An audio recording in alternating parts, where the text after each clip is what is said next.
It is the World 300 from Charlotte Motor Speedway on LSRTV, the L-TAC Championship. It's round 24, the final round before the playoffs begin in this series. I'm Dylan Coyle, joined alongside Sam Dyer. Sam, we're really excited to start bringing the action here from this series, from this beautiful track, and we've come in at a great time. The excitement, well, it's just beginning. Yeah, it's the final race of the regular season. It's time to see who's going to make the top 16 in points. We've already got 10 drivers locked in and ready. 6 more positions we need to figure out tonight, and there's a lot of points to be grabbed. There are going to be 3 stages for these drivers to worry about, and then the final stage to see who's going to be getting the win here. I mean, a lot of points for the drivers to be grabbing for themselves, so even if you're in the bubble markers, you might feel a little bit secure, but there are plenty of drivers to be trying to steal points and steal your position into the playoffs. Yes, and replicating the real world Coke 600 is the fact that we've got 4 stages in this race, split very evenly, 50, 50, 50, 50. It's a test of attrition, and these drivers, well, so far in practice, as we're seeing in the last 4 minutes, they're really enjoying the calm moments before we do get into the more intense parts of this race. Right now, Andrew Navarro leading the speed charts at 30.05, and he's pretty far in front, over 500ths quicker than anybody else in the field. But just under or over 3 minutes, I should say, before we do go into qualifying, a 2-lap, 5-minute qualifying session. And we're going to see a lot of quick times from this race, Sam. Of course, it's going to get darker, and it's going to get cooler on the track as the night does wear on. Yeah, we're starting to see a lot of different drivers showing up on top of the board when the track was at its hottest point, and it has been getting cooler and cooler as practice goes along, and that's what's been helping that of Andrew Navarro really climb above everyone else. It just seems like the cooler the track gets, the faster this 42 is. The rest of the field, they've got to figure out how to catch up and build up that speed if they want a shot, because Andrew Navarro just came in 2 weeks ago at Phoenix. He won his first showing. This is his only second start of the season.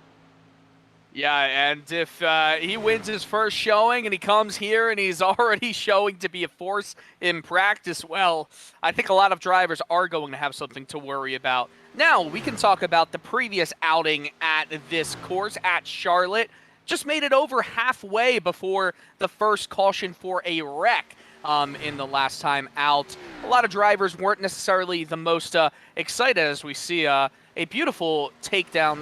What is that? By Colin Stone, just deciding he's going to take a trip down the road course section. Anyway, they were a little worried to try and make passes, specifically because they weren't necessarily sure with latest damage model updates at that moment. Nonetheless, we did start to see a lot of action at that halfway point, namely with that first wreck.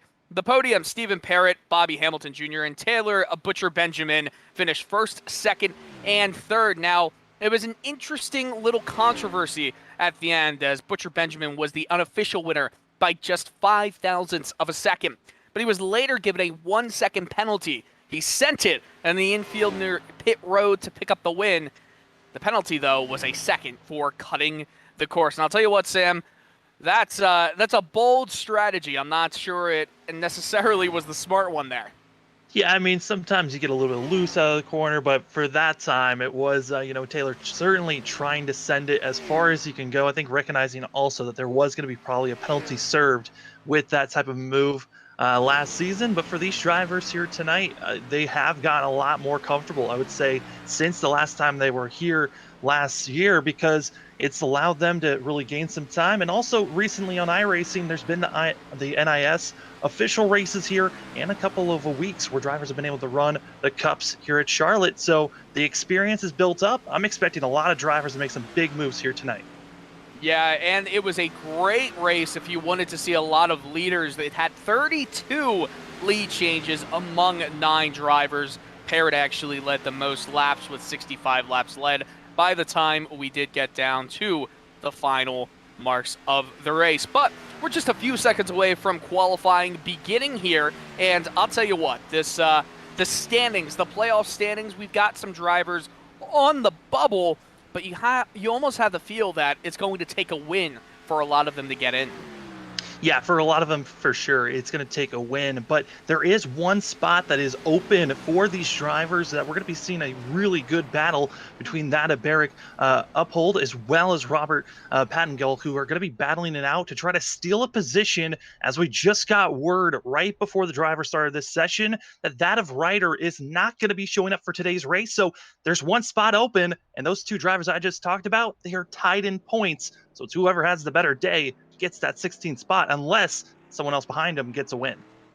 It's going to be extremely nerve-wracking for those two drivers, but like you said, all of it is pretty much a moot point if there is a win by any driver outside of the picture. We're riding on board, or I guess you could say, from the infield camera angle with the 3-car right now, and of course, that is the driver trying to see exactly where it all is. Doesn't seem like we have a 3-car right there. Is that the 03? It's the 03, yeah. That's going to be Noah Carmichael who's going to be there. It's the little O is really small, but I missed there. it. I was like, I didn't think we had a number 3, but sporting this interesting paint scheme that obviously takes some dramatic effect, I guess you will, creative license from the Cup Series, the real-life Cup Series All-Star race just last year. And we also see the 97. A lot of cars trying to get their first laps here. We see the green sector times. That's obviously because everyone is setting their fastest times. Hamilton went purple for a moment. He currently sits atop the speed charts, but that's because he was the first one there. All the drivers starting to put their times up, and we're seeing extremely fast times already. Yeah, this is only lap number 1. Drivers trying to build up the heat into their tires and trying to make this second lap be the best that they can be. Logan Hamilton going to be the first driver really set the tone for a lot of these drivers as he's coming out of 4 and going to be coming across the line for himself. But, looking at all the drivers that we're seeing here, we're going to have about 26 at the running. It is going to be a fun show here tonight. 26, I think that's going to be a battle of attrition for sure. As some drivers begin to cross the line with their second attempts. No improvement for the drivers of Frank Flores, Kevin Cordall, and you know what? It looks like Emerson Arden the same way. Doesn't seem like they're gaining any time on that second lap. Yeah, I mean, it could be the fact that they could be, scrubbing off time and trying to do their best. It looks like some drivers getting a little loose through the corners, getting out of turn 2, and that's going to be a spot to watch for these drivers. Also, out of turn 4 is where drivers are going to be loose, but I think the driver we're watching out for, the number 2 on our screen, is going to be the 42, but that's going to be Navarro coming off the corner number 4, looking very quick for himself. Navarro crosses the line, and he is going to go to the top of the speed charts by 12 thousandths of a second. That is a quick time. Holy moly. Navarro still keeping up that pace. Fastest during practice. So far, fastest during qualifying. Still looking for the rest of the field to finish out their time. But, we talked about last season, and one of our top 3, the one that kind of got snuffed from a win after trying to cut the course, Butcher Benjamin, he is out on course, and he's one of those drivers of those top 3 that we had from last season. He's the only one that showed up for today's race. You see those seconds clocking down, and he's going to get his first lap in at a 30.259. So, will this second lap be... Actually, that was his second lap, I believe. Can't quite see from my angle, but he's still going on track. Looks like this is going to be another quick lap for him. And you know what? It's so difficult to look at Charlotte and compare it to other mile-and-a-half tracks because Charlotte is such a tight track.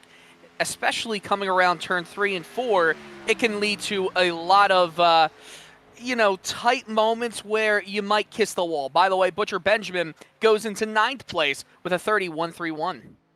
Yeah, a great time for himself. Moving him up to 9th currently on the board. But yeah, I mean, touching on Charlotte, We're going to be seeing multiple grooves being used here tonight, but I think primarily at the start, drivers going to be starting low and trying to all follow suit on running down at that blue line. It's going to be the key for these drivers to run their fastest for the first 15, 16 laps. Then we're going to be seeing some drivers moving up a lane or two, trying to find some extra pace later on in these runs. But it looks like everyone's kind of picked their time to be done with this course. I think there's only one driver out there on track with 20 seconds left in qualifying. Yeah, don't really see anyone able to get any more laps. Nolan Rempel, the race control man in the booth, is saying that it doesn't look like anyone's going to get some extra lap times down. Qualifying is over, and we'll get the starting grid in just a few moments, Sam. As they're all going to be gridding up here, exciting for these drivers. I mean, here is your starting grid. It's going to be that of Andrew Navarro, top of the board, and Ryan Dangler going to be on his outside for row number 1. Holden McGill, Grant Peterson, row 2, Joseph Causey, Merrick Watchorn in row 3. And then as we continue going down, such incredibly quick times. Kevin Cordell, Barrick Uphold, Taylor, Butcher Benjamin wants a little bit of retribution for the last time out at Charlotte. Joseph, the New Jersey driver. Logan Hamilton just outside the top 10. And in 12th, Brett M. Fisher just under 2/10 behind. We continue going down the list, Sam. Yeah, I mean, looking at where these drivers are, I mean, it's exciting for where they are currently. And, wanting to point out some of the drivers that are further down on the list. I mean, all the drivers putting down a time until you go down to the 21st position, where that's where a lot of the drivers then started to decide to stay off the course and not put a time down. But I'm interested to see how Frank Flores, I think that's a driver in my eyes that I want to see how well he can climb up through the field starting back in 19th. Agreed as well. The last World 300. Last year, Stephen Parrott, Bobby Hamilton Jr., 0.13. That's all the second gap that was to second place. My word, we're going to have a great bit of racing here at Charlotte Motor Speedway as the night continues to move on. Obviously, we go to 27th on the grid. Lots of drivers not having any times put down, or 26th that is, showing for our view. Might be showing 27 there, but nonetheless, drivers all ready to grid up. We're about to get going here on this one pace lap. 1 minute left to go there. You wait for a minute for these drivers to fully get loaded into the grid. If any of the drivers decide to stay in pit road and start there, I mean, some drivers have some interesting strategies because with it being 200 laps, some drivers feeling like they need to be aggressive early to get points during stage 1, as this is a 4-stage race. These drivers have a lot of pressure to really have great outputs every 50 laps. They are getting underway with this pace lap. Some patriotic schemes, the 33 backing up and getting those rear tires moving. Oh, you'll love to see that here. It's always so exhilarating.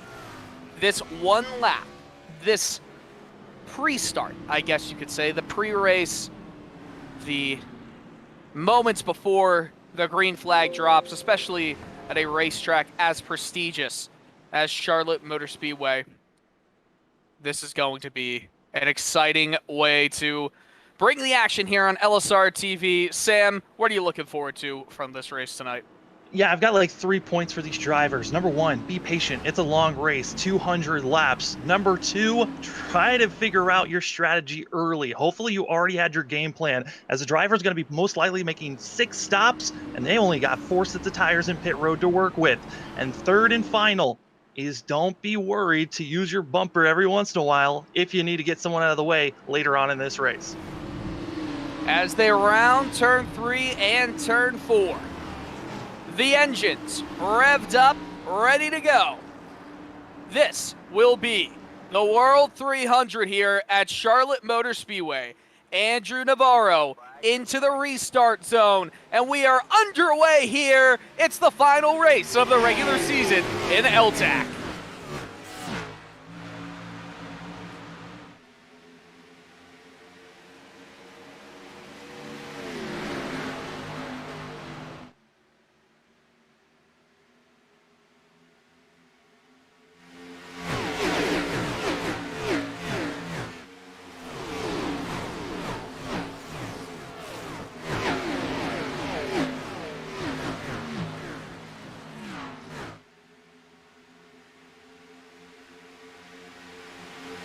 Navarro leads lap 1, Holden McGill following very close right in behind, but behind them, 2 by 2 by 2. And I think we're going to see a lot of that in the early goings of each stage here, Sam. Absolutely. These drivers are at their closest that they can make all of these amazing passes, and that's why we're seeing some drivers getting aggressive here. Joseph Causey able to move up to 3rd place. This 88 on the move for himself, started in 5th, and just got a great launch on the inside, which has allowed him to get up to 3rd. As the sun will set, different grooves will come into effect and into play. But right now, it seems like everyone is holding the prototypical inside line here. Grant Peterson will have the inside line as they go into 3. Almost some contact right ahead of them as Merrick Watchhorn went way up the track, had to get out of the throttle a bit to avoid hitting the wall. We're on board with Peterson. Yeah, Peterson got got a great view of that action between the 88 and the 91. As everyone's still trying to calm down, find their footing here early in this race, but you're still seeing it. Great side-by-side action for 6th place as Joseph giving a slight bump. Wow, the aggression early on. Joseph gets spun. It's almost a little bit of revenge from the driver in behind. A yellow, and that's just over-aggression, and gets hit by the 30. Oh, my word, you gotta slow it down there. That is a big incident in the early goings here. Oh, that is a hard lick for Fisher. Just late into that caution. Another driver that was heavily involved was Logan Hamilton, who had nowhere to go, stuck on the high side when we saw Joseph getting launched to the high groove. But, oh my goodness. You cannot be pushing that much that early, especially ever into a turn. And that's a shame right there. Oh, man. As Brett M. Fisher was the one that came down. Oh, man. You almost think you got to hold the brakes in that situation, especially when you see the yellow and see the smoke. Try to get out of the throttle there. Obviously, that didn't happen. That's a pretty clear issue by 2 drivers, both sporting some patriotic schemes. Yeah, I mean, it's one of those wrecks where you can see the drivers, they're just getting antsy, wanting to get going. There's Logan getting into the wreck late. But luckily for all those drivers that were involved in this wreck, if you feel like you didn't have heavy damage, you can take some manual damage of going in, sitting, taking your repairs in pit road, or you can take yourselves a fast repair. And for that of Fisher, hard contact, losing the hood and the front clip and engine blown, he does have a fast repair to use. 1 fast repair per race, and you almost wonder if sometimes the fast repair causes the aggression early on because they know that they can kind of come out of it still unscathed. But no more for some of the drivers involved in that wreck, and you not expect to see any tires being changed. The 5-tire limit in this race, I mean, you got to cut that pretty evenly between the stages, and maybe, just maybe at the end, if there is a caution, you get 1 more little set of tires in there and try to make it work. Yeah, and looking like there are going to be penalties given out, and looks like that Sean Deal's going to be getting a penalty, so he'll get an EOL. He's going to be starting at the end of the line after that contact. Yeah, it's not surprising there. Oh, man, that was just way too much aggression at the early goings of this race. Well, I'll tell you what, Andrew Navarro and Holden McGill in the first few laps have already shown that they may be the drivers to compete with in this race. Obviously, cautions may breed cautions, and there is still a lot of time left, but we see the speed is obvious. Well, if lights are off, we're going this time by, and we did get official response for Sean Deal's EOL penalty passing under the yellow, and that is a huge penalty to get, especially under the yellow. Passing someone, it's one of those mental mistakes that you just don't want to make, especially early on in a race. Andrew Navarro will be lined up on the inside. The first row, the sitter in first will be able to select whether they want to start in the inside or outside line, and that's the only change that can happen in that order. All of these cars, all 26 of them, ready to get going once again, and it's going to be an even more interesting start because I think we've seen the aggression up quite considerably than we thought it would. Yeah, I wasn't expecting drivers to be bumping that early on lap 4, but, sometimes the aggression level is up where you feel like, hey, I want to be quick now. That's what causes those types of issues. Some of our biggest movers, Richard Springer, he started in 22nd place. He's up 16th. We'll see how much further he can move up. Well, some drivers we need to look out for. Barrick Uphold, he is currently sitting in 9th. Robert Pattengale, he needs to make up some positions. He is in 15th. We're about to go back to green flag racing early in the World 300. Andrew Navarro takes off, and we're back underway here. What a fabulous start for the inside lane. They just took off like a rocket ship. That outside groove just stood still and never even had a shot. Well, Holden McGill falls back to 3rd immediately, and Merrick Watchorn, I think he's going to get a run down here and maybe attempt to move into 3. He gets the speed, he goes down to the inside, and if Navarro is thinking, why is this happening? Well, it was that run, that jump, it was just perfect for Watchorn. They come through the dog leg, and it looks like the lap will be still led by, no, Watchorn leads it by 0.005 of a second. Well, if you're wondering how close last season's finish was, it was that close as Watchorn got that lap led, still side by side, but it might be 3 wide as they enter 3. Holden McGill has nowhere to go. It's not smart to go 3 wide, but he'll just watch them go 2 wide, 2 very distinct different lines, and falling back right behind the rear of Watchorn is Navarro. He's got a lot of speed though, and into turn 1, he's going to take the outside line again. It can be a smarter route, specifically around turns 1 and 2. 3 and 4, you almost want to always take that inside line. Look at the amount of momentum and how far he is able to gain here. Uh-oh. You saw there was a bit of spark right there. Andrew Navarro putting it all on the line early on. Yeah, and with these two driving side by side so much, it's actually causing a lot more wear and tear. The driver on the outside, Navarro, got to be careful of the rear right. If he burns it up too much, could be finding himself not having that long run pace. And especially with a lot of these drivers, they can go about 30 laps on fuel. That's what was given by the drivers. And with that early caution, probably about 32 laps now. So they are going to have to pit during this first stage and the rest of the stages, so you want to make sure you still have tires at the end of stage 1. It might be close. Usually a Cup Series car can go around 80, 85 miles on a single full tank. Uh-oh, look at Watchorn getting way up off the inside line. He's going to lose a lot of time here, and it's going to allow McGill to maybe get back into the throttle and make a run, but Peterson is right behind McGill with Joseph Causey right there as well. So no separation between the top 5 here at Charlotte. Our top 8 almost all within a second of one another. They're just backing themselves like a pack of sardines. They are really running close. Got to be careful, but Navarro running all the way up at the wall through that corner and getting a massive run on the backstretch.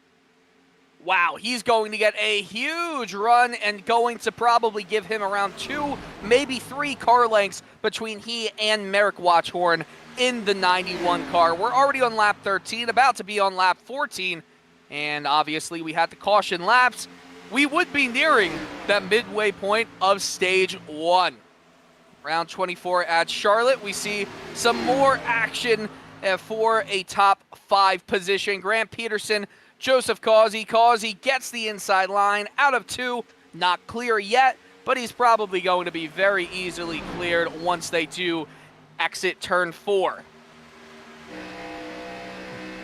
Oh boy, Peterson still finding some space to drop down. Holds off for 5th place currently.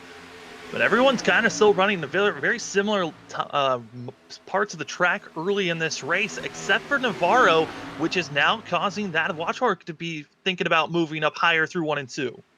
Well, monkey see, monkey do, correct? Whenever you see the leader do something, you might want to do the exact same yourself, unless you feel like you can't beat them on pace. And watch, Navarro goes down to the inside in 3 and 4. Watchorn went up high. Not sure that's going to help necessarily because of how tight it is in turn 4. And a little bit of an update as well. Barrick upholds still in 9th, but very far behind the top 8 runners at the moment. And I'll tell you what, Robert Pattengale, he has fallen back considerably into 22nd. Guys back here really getting racy. Got to be careful of themselves, but a driver that is willing to be aggressive. That's the 20 of Joseph Joseph. He started on this last restart back in 18th. He's moved up to 11th. This 20 machine is on the move, but he is not close enough really to our leaders. He's about 3.6 seconds back. A lot of work and maybe another caution, and he'll be running up front in our top 5. Look at how high that line is for Andrew Navarro as he comes around turns 1 and 2. He went really up high, comes very low here. Always love that famous Penske font of the number 2, and we get that gyro cam inside the car up to 170, 172 as he crosses the line.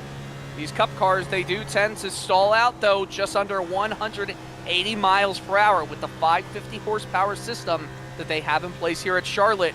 Behind, however, I think Watchhorn is just wearing the tires a little bit too thin compared to Holden McGill, who is right on his rear. Yeah, Holden's been willing to get close, but he just hasn't shown that he's got the pace to make the pass on the 91 in front of him. But I know for Watchhorn, he's really been thinking about testing to be as high as Navarro, but he just isn't running up to the wall like we've been seeing the 42 do. He's just running so much higher than the rest of the field. Some of the guys in the second pack are running high, but Navarro loose off the corner and losing ground. Well, look how quickly things can change, and all of a sudden, Merrick Watchhorn is right back on his tail. Navarro, though, if he is able to make a clean back into turn 1 and 2, he'll probably try that same place, because going up high does bring you some more momentum. That's exactly what he will do. Watchhorn will go low, so will Holden McGill, and coming off of 2, much cleaner that time. It doesn't look like he's getting that same pickup as he was before, though. Yeah, I mean, you can run that high line for a good amount of time, for about 5 to 6 laps. Exactly what we've been seeing Navarro do for the past couple of laps himself. And then after a while, the heat starts to build up. And then you have to think about moving down low to cool off your tires, or just back off of your pace to cool off the tires, which gives opportunity, just like what we're seeing, possible chance for the lead change. And I think right now, Watchhorn in the next 3 to 4 laps really is going to have a shot to make a pass on the entry of turn 1. All the way from 5th to 6th is an extremely wide margin. Taylor Butcher Benjamin, who started 9th, has gained 3 positions. He is that driver that currently is outside the top 5, but also a far bit back, over a second between he and Kevin Cordell. Looking through the middle of the field and some of the drivers that have made some great gains for themselves. Brian Hunsley was one of the drivers that did not put a qualifying time down for the 19. He started back in 23rd, up to 13th. A great charge for himself. We see the battle for 12th right now. Noah Carmichael, Brian Huntley Jr. In a way, it's very similar to what we're seeing with that lead battle, with 2 different lines being taken, but there's a lot of momentum on top. We come back to the lead battle. You see that live difference right there. It's closing down. Watchhorn had a very nice run off of the corner. He's right on the tail of Navarro, almost got to the left rear quarter panel. I mean, they are running as close together as you possibly can. A 1-2-3 trio up front. Top 3 all within 0.3 of one another, and with how close they're running, it could actually bring another charge for the drivers running in 4th and 5th.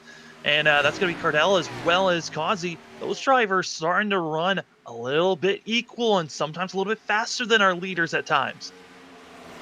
It looked like Navarro had a better run than he did last lap, but it's just not enough to really get any separation between he and Merrick Watchhorn.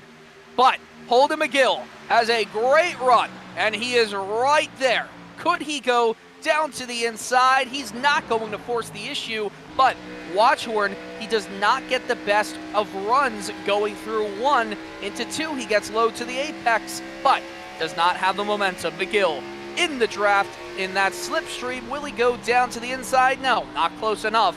Caution is out. And exactly what we were looking at, it was the battle for 12. And there's a lot more wrecking. Oh, my goodness. Again, another hit. You've got to have the brakes held. Oh, boy. And that is an example of holding the brakes once the yellow is out and being very careful. The 98, obviously, was the probably the worst off of the drivers not immediately involved there. That's Kevin Franks. Yeah, Franks was just an innocent victim. He was just watching everyone wreck below him and then had a car come launching down below. You're going to be seeing it here. Just absolutely blindsided was that of Franks and goes into the inside wall after that collision. But all of these drivers, I mean, this was such a fluke incident that really all started with that of Noah Carmichael being the first driver getting spun around and everyone else being reactionary. Right there, I mean, you know, you don't want to be terribly critical, but you do have to just be careful after a yellow. And by the way, a lot of drivers are now heading down into the pits. We'll see that in just a few seconds, but we'll watch on board. Hold the brakes there. And I don't necessarily blame Franks, though, for that. Not much you can do. Just everybody else who's coming in after the fact, gotta hold the brakes. Hold the brakes. We need that on a shirt. Get some arc brakes in here. Drivers just driving through as you're seeing pit road service being done, and another look at the carnage to bring out our second caution of the day. And for these drivers, timing of this caution, they are now all good fuel-wise to make it to the end. It looks like everyone deciding to go with just fuel. I was interested to see if any of the drivers were thinking about going for 4 tires or maybe 2 tires for this run. Well, you know, the interesting thing about the fuel is obviously it's a 50% fuel limit. So that mid-stage pit stop pretty much is always expected here. Usually, if you're going 50 laps in a Cup car, you don't need to stop for fuel. But it's almost replicating that Cup Series stage breaks up 100, 100, 100, 100 in the sense that you do have to stop. And it's just a lot less. I will say, though, we've got a lot of great action that will come up, but it's going to have to come after a quick break. We'll be right back here on LSRTV. There are moments that surprise and delight the mind and the senses. Introducing SoundArt, the world's first truly customizable, concealed, flat panel art speaker system. A revolutionary combination of incredible sound delivered from your most meaningful pictures. When art and technology intersect, there is a seamless blend of creativity and function. Come alive in the streetlight, pulling at the stars in the moonlight. Every time I feel you close. With SoundArt, anyone can print their own artwork or pick from numerous licensed artwork that we have.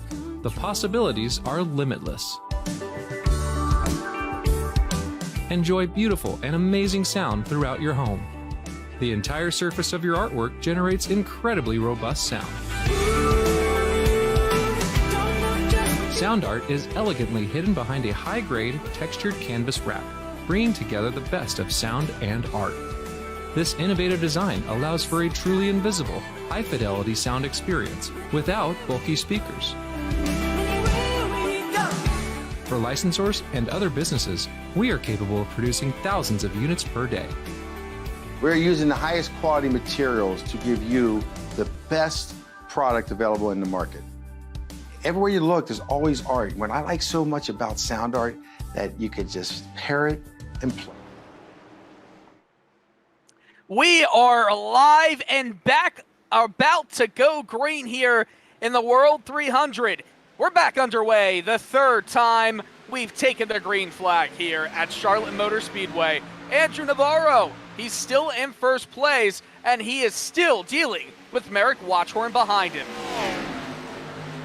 Joseph Cos is going to be launched up to the high side for the 88, and he's got to be careful because Taylor Butcher Benjamin is coming. The one has been very slow on making his charge forward, but he is making it work currently for the one when he started all the way back in 9th, now up to 5th.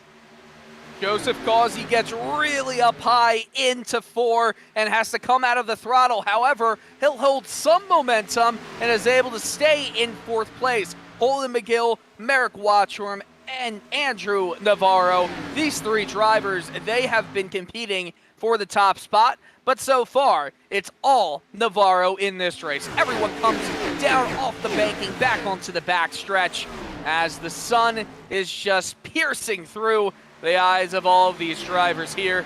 Oh, it's a beauty here at Charlotte. Side by side, Watchorn, Holden McGill. McGill on the inside. Will it give him the speed, the time required to get into 2nd place and potentially clear? It looks like he's going to be pinched down to the line, but it's enough. He gets into 2nd. McGill really has been patient all race long and finally found that opening that he needed, and now he's got a shot to try to challenge that of Navarro. And you know, one of these drivers that I'm really surprised on how well he's been able to rebound has to be the 20 of Joseph. We touched on that. He was involved in the first caution of the day. He dropped back to 18th. He's now up to 7th after that whole entire spiel from lap 5 to now. Speaking about drivers making progress, Curtis Critchley started 20th and is now up to 9th. A lot of drivers not giving up. They might not have had the best qualifying time or maybe had some mistakes here or there early on in this race. Great moves for a lot of these drivers moving forward for themselves. A driver that I'm surprised is having such a rough showing, it's going to be Ryan Dingler for the 8 machine. He has been struggling heavily for himself, back in 13th after qualifying in 2nd. Oh no! Navarro and McGill, they both get into the wall, 1st and 2nd. They have some right side damage for sure.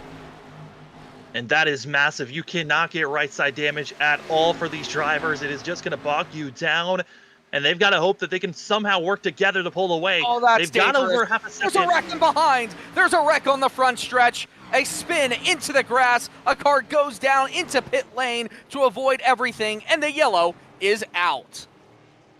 That was Taylor Butcher Benjamin, that initial car that came flying through the grass and hard into the pit wall, and frustration is already building up for a lot of these drivers.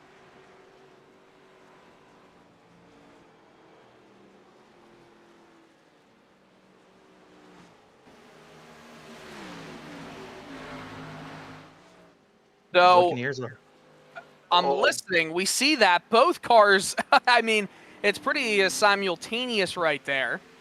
And it sounds like, as we catch up with the replay right here, holding the brakes into the grass, it's not going to help too much, but at that point, it's already just a ton right there. It's so much damage. We'll spool it back. It was 3 wide, and I'll tell you what, well, was the 20 involved? It doesn't appear so. It appears like it was the 97 just driving straight up in a part where you're supposed to drive straight to your left. Yeah, now, since we've had so many major accidents where drivers have been heavily damaged, the question is going to be looming for them of who has a faster pair left for the back half of the field, because we've already seen about 3 or 4 drivers have to use a faster pair because of engine damage. Taylor Butcher Benjamin going to be another one of those drivers that has to use a faster pair. This has got to be frustrating for them, knowing that they've got so much more of a race without that security net under them. Wow. Well, that's 3 big incidents that have occurred. They really didn't need to happen. Race control, not necessarily the happiest, though, with the state of driving here, the aggression, I guess you could say.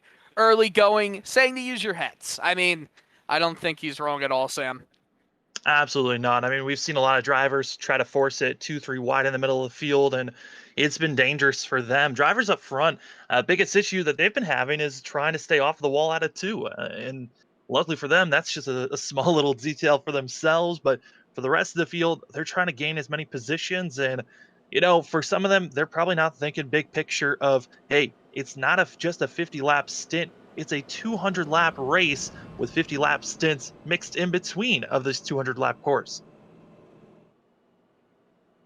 It feels like a race like the World 300, where it's exactly half of what they race in the Cup Series. You really have to be a lot more careful than what we're seeing. I mean, we were talking about how in the last time that we're out at Charlotte, it took till over halfway for us to see any wreck that brought out a caution. Obviously, it's a little bit different here, Sam.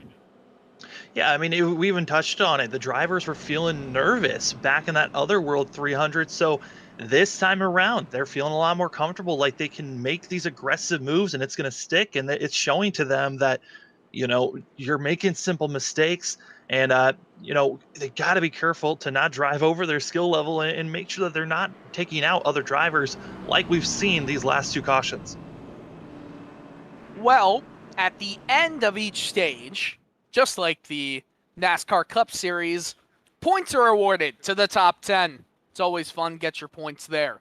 Top 10, get points. The first place driver does get 10 points, all the way down to 1 point for the 10th place driver. And I'll tell you what, that's a position that, especially looking at somebody like Barrick Uphold and Robert Pattengale throughout this race, with so many stage points up in hand, they're going to look to mightily to try and help and bolster their playoff hopes. Yeah, Barrick Uphold, he was running it and trying to at least keep close to Peterson, but it's not looking good for himself. He's all the way back in 23rd. Looks like he had to use a fast repair, so Uphold is certainly on an uphill battle. Pace car peels down to pit road. Navarro still holds first place. He started there. He has stayed there for quite a while. Green flag back in the air. We're underway on lap 38 of 200, lap 38 of 50 in stage 1.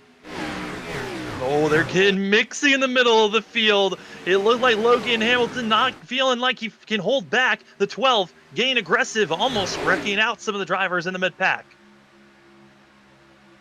A battle for the lead. Holden McGill watching as Joseph Causey goes right in front of Andrew Navarro and will take the lead away and clear the number 2 car pretty easily going down to the start-finish line. But they are all trying to get that place right back.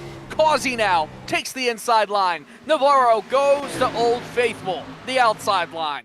Will it gain him momentum? Will he be side by side? It looks like just enough to get some position gain back on the car in first. We're 2 by 2 for first place. A massive just launch for the 82. Oh my goodness, McFadden had one of the most aggressive wrecks I've seen in a long time. I've never seen a car bounce out of the wall. This replay is going to be a crazy one. I'm surprised he did not go flipping on the backstretch. We'll catch the replay here of McFadden. Bounces off the wall. Bounces off that wall. And I must say, that did not hold up to what you were saying right there. With how quick that he bounced off the wall, though, like when he shot from the outside to the inside, it was aggressive to where I've seen it multiple times where cars bounce off that wall and start flipping. It's one of the few times that I have not seen someone flip there. I will say, though, and we have our producer Carlos Acosta cracking up in the background. This is quite funny. I mean, man, we were talking about aggressive flips right here. And you know what I see? I see a typical Charlotte wall-to-wall. I said there was a chance that it could have been a flip, but there wasn't. I didn't say that he did flip.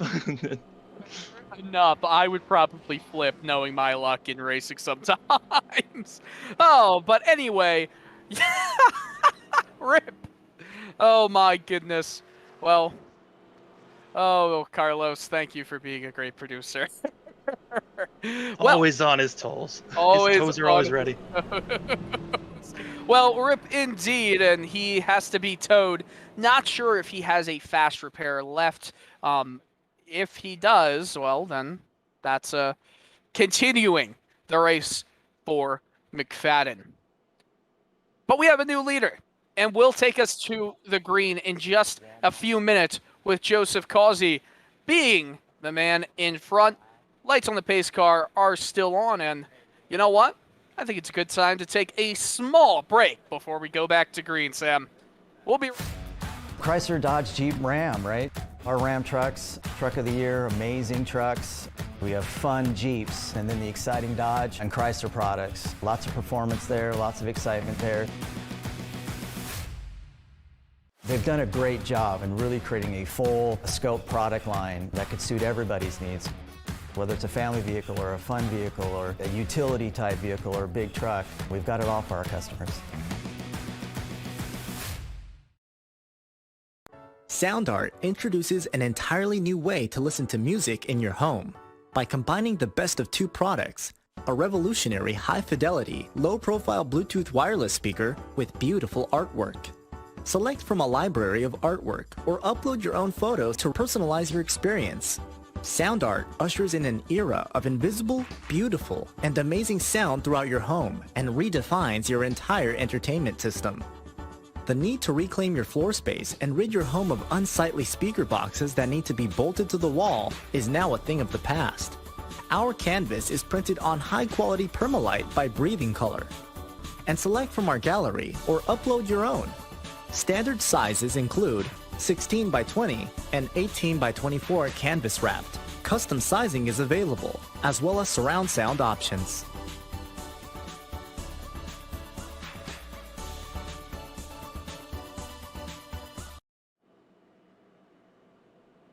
Back to live pictures here, and the pace car lights are still on, so we shall be going for a little bit longer on lap 42 of 200. I believe we'll go back to green flag racing on lap 44. I will say, though, I do wonder how many cars we'll have on the lead lap by the time that this race ends. And I'm willing to say it's an over-under of maybe 12 and a half. Ooh. 12 and a half still being here on the lead lap? Oh, that's... How about an over-under of 14 and a half? Oh, I would say less than that. I'm gonna go. Wow. I'm gonna go less. Especially with the aggression level we've seen in our first 40 laps of this race, you know that we're most likely going to be seeing more drivers DNFing and not be able to continue running, as it looks like the one of Butcher Benjamin still on pit road, manually repairing the one. So he's going to be stuck there for probably another 15 minutes or so trying to get repairs done. And it looks like we might have also another driver that is DNF'd from the day. Very unfortunate there as the lights on the pace car do come off. Yes, so out of the 26 that have started, McFadden, Musati, and Butcher Benjamin, they are the drivers not on the lead lap. And it looks like Musati, he is out of the race, disconnected, maybe due to internet problems. But McFadden on the racetrack, the only car out there a lap down. So maybe a lucky dog if there is a, well, should get the lucky dog at the stage break. We're about to go back to green flag racing here. This is going to be a wild final few laps of stage one, especially if it holds up to what we've been seeing. Just an update, Robert Pat and Gail Barrick uphold. Does not look like they'll get any points from this stage. They're both 18th and 19th. Joseph Causey will lead the crowd to green flag racing here in the restart zone. We're back underway and a beautiful jump for him. Navarro did not get off as cleanly as Holden McGill. They're side by side in the one. Causey in just one restart already up 2 car lengths, and they are getting slicing and dicing. Navarro's got to be careful of that rear end getting wiggly through the center. That's a dangerous spot to find yourself getting loose. It's an extremely dangerous spot right there. Navarro is, look at that view. I mean, that just tells you everything you need to know. Merrick Watchhorn was right on him. Navarro, he is not used to having to deal with all the traffic. Now he will have to deal with it. Joseph Causey, though, has to deal with Holden McGill almost pushing him, trying to put him a little bit deeper into one. No contact there. And they'll go right back onto the backstretch. 1, 2, 3, Causey, McGill, Navarro. driver in 4th place is Joseph, who brought out our first caution of the day. He's got a chance to bring out our first caution, drop to the back of the field, and possibly win this thing in stage 1. My goodness, anyone out of this top 6 right now, I think, has an opportunity to win this stage. It's got to happen quickly, though, for some of the guys back further in the field. But McGill, Causey, they're starting to run a tiny bit away from this crowd. Navarro wants to say something about it. He cuts right back down in front of Joseph, and that was almost 2 cars going different directions and almost colliding with each other. You gotta slice and dice sometimes, and hopefully trust your spotter when they say you are clear and able to make these moves. But it's Joseph with a great run for himself, but up front, you gotta give it to Causey. He's done a great job saving his tires, running in 5th place for most of this stage 1, and with the fresher rubber that he's been really trying to hold on for, it's giving him this shot to stay up front. Give it up for Joseph, too. He's up to 3rd from 10th place, and Curtis Critchley, who started this lap in 7th place from 20th. Starting to see some drivers blinking just slightly. That could be an issue to watch out for, as that is the 52 of Peterson, who's, you don't want to see one of your drivers that's on the bubble and making the playoffs having internet issues early on in this race. If I'm Andrew Navarro, I wonder if that right side damage is part of the reason that he is struggling so much. It might be adding a little bit of right side, and by effect of that, left side tire wear. I would take the time to get that repaired and maybe just drop back a little bit in the field. Causey now, lap 49 of 50 in stage 1. He is gaining a bit of time right now on Holden McGill. Yeah, and Holden McGill, he's going to be trying the Navarro line of going up all the way up to the high side. And as they're battling on, we're watching still. Right now, no. Navarro under pressure, as here comes the 55. Navarro, he is starting to lose it a little bit with this car. I wonder how much that damage really is affecting him. Joseph Causey coming into the last lap of stage 1. All the points are up to play right here. And again, looking back, Uphold and Pattengale nowhere close to having an opportunity to separate themselves from one another. Causey, though, as long as he doesn't put a foot wrong in the last 2 corners, he will get the stage win and 10 points that goes with that. Holden McGill, a little bit lower, doing anything he can to try and take that spot away. But coming into the dog leg, stage 1 winner, Joseph Causey. I mean, what a run for Joseph Causey. He really was set up perfectly, as that is the end of stage 1. And looks like that of Noah Carmichael able to take that 10th position. And all of our playoff drivers that are left that bubble spot, none of them really got the points that were needed here during stage 1, but there's still lots of points to be grabbed through stage 2 and 3. Lots of points indeed, and don't forget, stage 4 is where the big points do come into play, and everyone gets points in that situation, as Lauren McFadden will be getting that lucky dog spot, as Nolan Rempel says, from race control. And I say that was a very interesting stage 1. Would have loved to have some more green flag racing, because the cautions really did disrupt the flow a little bit. Yeah, we had moments where it looked like we're going to be seeing some great battling between Navarro and that of McGill. And I'm wondering how, for these drivers, are they going to evolve from stage 1 to stage 2? Are they going to recognize, hey, maybe we were a little bit too aggressive. Let's be patient for stage 2.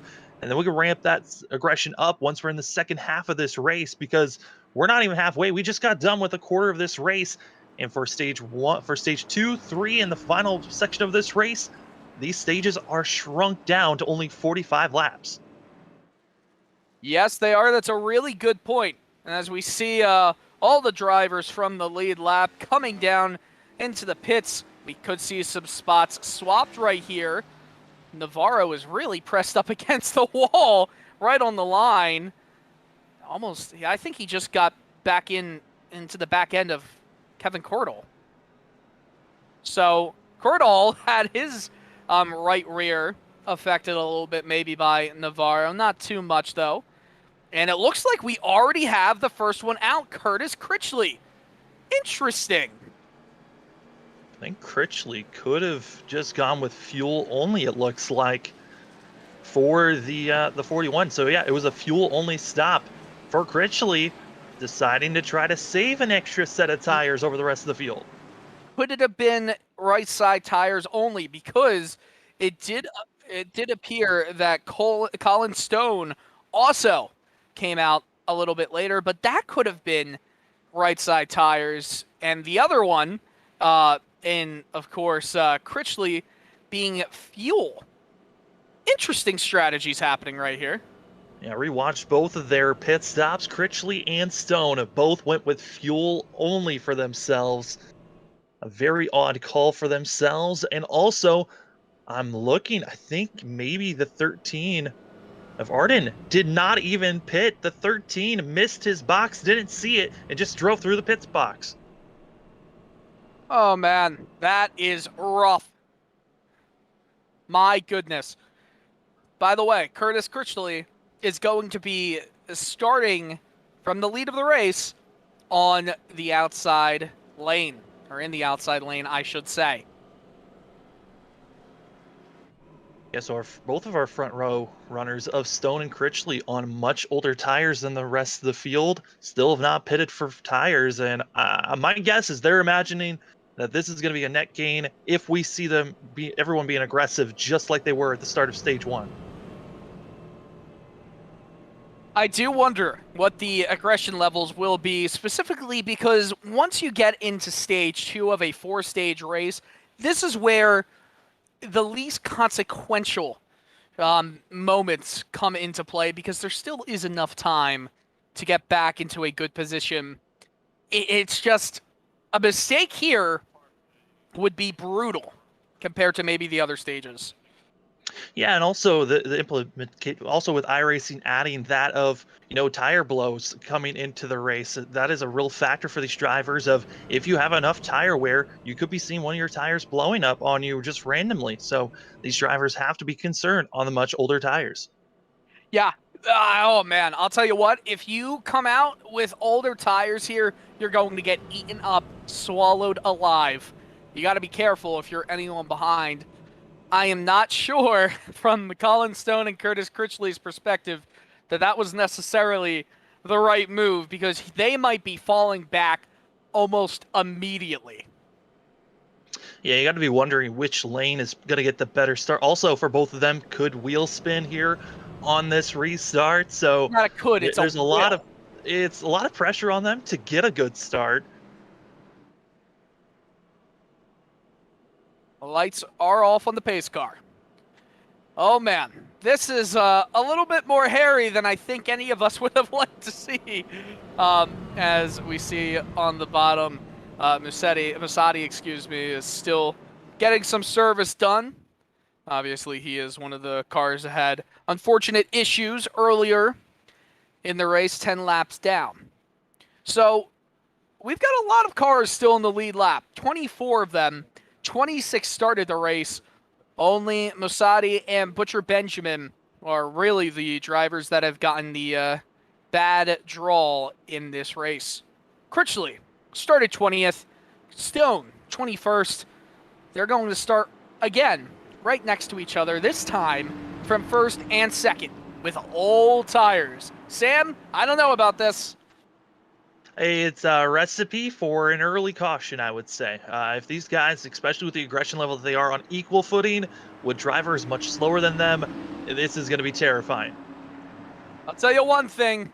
Critchley and Stone, they've got a lot of guts to be doing this, but they might get eaten up alive right here. Into the restart zone they go. Green flag back in the air. No wheel spin, it looked like, for Critchley. But for Stone, oh man, he's going to have to deal with a lot of trouble immediately. Into turn 1, into turn 2. So far, so okay, but he leaves right back up to the outside. This is where it's really going to get brutal for him. Gets a little bit of a shove from behind. He's not going to be able to keep up with the same speed. He's going to go all the way up high. So is Critchley in front. Critchley is going to give up the lead. Stone has to deal with 3 wide traffic in behind. It was the wrong move. I think we can agree on that right now. Stone back into 7th place, and it looks like Critchley is going to be following suit in terms of losing positions.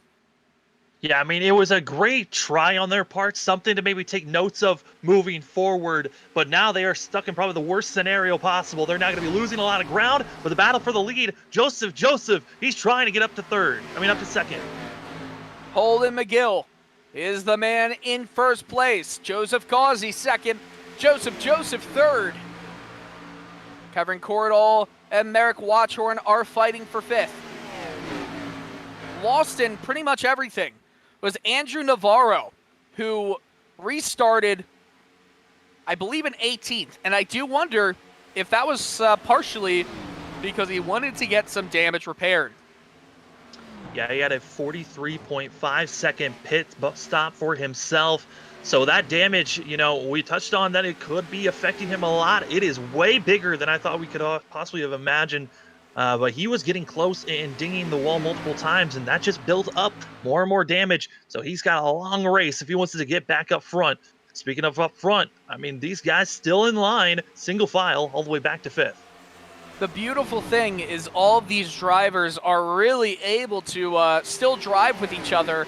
However, I think as we see this 550 horsepower package take its hold, you only change speeds of around 15 miles per hour over the course of a fresh tire green flag run. It'll go from 160 in the corners to 175 or so on the back or the front stretch. In the back stretch, it's a little bit of a different story. It's just you can't really gain that much ground. It really has to come from the draft. Watchorn comes out of the slipstream of Joseph, and he has momentum around the outside. Will he get some more momentum going around the outside? It looks like he will, as Joseph really takes his foot off the throttle on the inside line and loses the position easily. Yeah, I think right now, early in the stage 2 and early on these tires, got to take advantage of just letting the other guys go. If you're seeing someone else wanting to be aggressive and move and drive as hard as they can and brutalize the tires early in this stage, let them do it. Just give up that position. I think that's what Joseph had in mind. Let that of Watchorn go, and let's see in the next 20 laps who's got the faster car. Critchley and Stone, by the way, are 16th and 17th. Very, very off the pace. Oh, we saw back in the screen, we saw a little bit of a wiggle as we typically see in turn 2. But this is that was a strategy call that I don't think anyone will be looking at and saying, hey, why not me next time?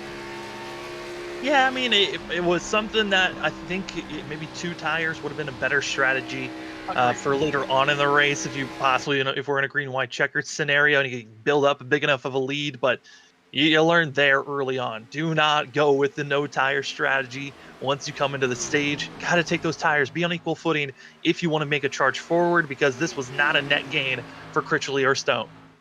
Now, if we're 20 laps from getting fresh tires, that might be a little bit of a different story. But a 50-lap run and you're racing against guys who have 50-lap fresher tires, yeah, no, that's not the way to go whatsoever. And they're unfortunately hurting from all of that. This battle for the lead, McGill and Causey, they're neck and neck right now, as Merrick Watchorn has fallen off the pace quite a little bit. Joseph, Kevin Cordall, they form your top 5. I'm looking at the lap times these drivers are putting down. Our leaders anywhere from a 30.8 to a 30.9. And then you drop back to, where Jeremy Burgers and Logan Hamlet are. They're drivers that have really been doing a great job of just waiting and letting the race come to them, trying to save those tires, both for the 97 and the 12. And now we're starting to see a swap on the times. I'm expecting to see both the 97 and the 12 moving forward in the next 5 laps. Well, when you talk about letting the race come to you, when you're behind the wheel of a car, you always want to try and bang out the quickest lap times that you possibly can right from the get-go. However, even though that's the mark of a racing driver, it's not always the thing you should be going for, especially when you have to worry about 50 laps in a stage. That's 75 or so, if my math is correct, miles. And it's just not the smart choice necessarily to just go hard every single lap. So with somebody like Logan Hamilton, who seems to be just letting it all come to him, it is the smart move. We're on board with Berger, 170 miles per hour in the slipstream of the 52 of Grant Peterson. Not much you can do right there in that slipstream. Oh no, don't hit him in the behind. Whew, that was close. Yeah, this is the guts for those drivers. When you are running this close to one another, you have to trust that you can let off at the right point and hope that you don't just get completely brake checked in the middle of these corners. Also, while we were watching that great action from the battle for 5th and 6th place, there was a pass for the lead and moving up. Also an update for Curtis Critchley. He has pulled into the pits, could not stay out any longer. Well, that's also going to lead to him going at least a lap down as well. Look how costly that was. Maybe he was hoping that there would be a caution within the first 20 laps of the stage, and that wasn't necessarily the worst idea, the worst hope, based on the aggression levels of these drivers. But it seems like when Mr. Rempel says, keep your heads on, everyone says, okay, sir. Yeah, just needed a stage to get all of the get all the rust out. These drivers did have quite a break from Phoenix to here at Charlotte, so maybe they just had all that racing energy that they needed to get out early in stage 1. Now we're calmed down and ready to finish out this rest of this race. What I'm surprised by, though, was why Critchley didn't wait until it was absolutely impossible to stay on the lead lap before a caution came out. Because right now Colin Stone is 15 seconds off of the leader. He still has a lot of work, or there's still many laps left for him to potentially get lapped. Maybe it's the tire wear is just too much to worry about, maybe it just exploding, but if you're not going a lap down yet, just stay out and deal with what you're currently dealing with. Maybe Critchley thinks to himself, well, I'm the only driver a lap down at the moment. I might get the lucky dog back, and no harm, no foul. But Sean Deal is 20 seconds back from the leader. Another 10 seconds, and he's the first car a lap down. Not sure if maybe then he'd stay out, get the wave around. Bunch of questions. Yeah, I mean, for Critchley, I think it might be the fact that he did have a shorter stop, which meant he took less fuel. I think he only took enough for about 20 laps or so before he needed to come in. Now, the fuel run that these drivers can take on a full tank of fuel is about 30 laps. So these drivers are aiming for anywhere from 30 to about 32 is their marker on a stint, which we've been out here for a little bit longer. I think a lot of them are aiming for maybe around lap 85 to 86 is the window we're looking for green flag pit stops, but that's if we stay green. Now, another thing to note is that Sean Deal on that first set of tires, so he's losing a lot of ground very quickly, and it looks like Stone is Stone is in the pits right now, and, well, another driver going a lap down. Will that affect Critchley? A great battle row going on in the top portions of this field. We'll join back with all of them. McGill, Joseph, Watchorn, all fighting over second place. And you know what Joseph Causey is saying right now? Thank you. Yeah, with them battling as hard as they are, it's allowed that of Causey to go move up and be over a half a second is the gap. But these guys running as hard as they can, and Cordell is a driver I'm interested on how well he's going to be able to attack really these guys that are battling side by side. That 55 machine's just been lingering and looming in the top 10 for a while here, and now in the top 5. I mean, sometimes it's not about making the big jumps of moving forward. It's about being patient and slowly making the moves throughout the whole entire race, and each stage moving up another position. Well, now we're going to see Colin Stone is probably the driver that will lose out the most between he and Critchley, by the way, because so many more laps on fresh tires for Critchley means that Stone, well, there's nothing he's going to be able to necessarily do to catch up to Critchley and be the first driver a lap down. Sean Deal and Laura McFadden are both racing right now. It looks like McFadden actually has a lot of damage and is really slow right now as we're halfway through stage 2. I wonder if something happened right there. Yeah, I think McFadden got into the wall. Also, McFadden only taking fuel on the last pit stop. So he's slow, 1 because of tires, 2 because of that damage. And it is, a tough day for this 82 machine. And McFadden is being passed by the fresh tires of Colin Stone as we're watching on board with this battle in the top spots of the leaderboard. Again, McGill, Joseph, Watchorn. There's so much action happening on track. It's hard to follow it all along. Again, kudos to the producer, the man, Carlos Acosta. Carlos doing a great job. Our side-by-side battles that we get to see here. It's always a joy to be able to look and see the different battles that are going on track. Do want to give note to the drivers that we were watching for points-wise. Looking at that of Patton Gale, he's currently running in 14th. And don't look now, but that of Uphold, he's back in 16th. So we're about to see a swap between those drivers. Interesting stuff. Lap 79 of 100 in stages 1 and 2. Lap 29 of 50 in stage 2. Lap 79 of 200. And we have another person back down into the pits. And this is the 51 car. And am I missing something here, or is this strategy? He was one of those drivers that also kind of had a fluky pit stop and wasn't in his pit box for very long. So that of Ayrton going to be doing his stop, but this is a planned stop for the 19. Well. No, excuse me, wrong driver. That's 91, excuse me. The 91 of Watchorn is in the pits. I wonder what the strategy call is here, but now we're seeing there's some brain power being used. You almost think, well, you don't want to be involved in the racing here. Maybe, just maybe you can get back onto the lead.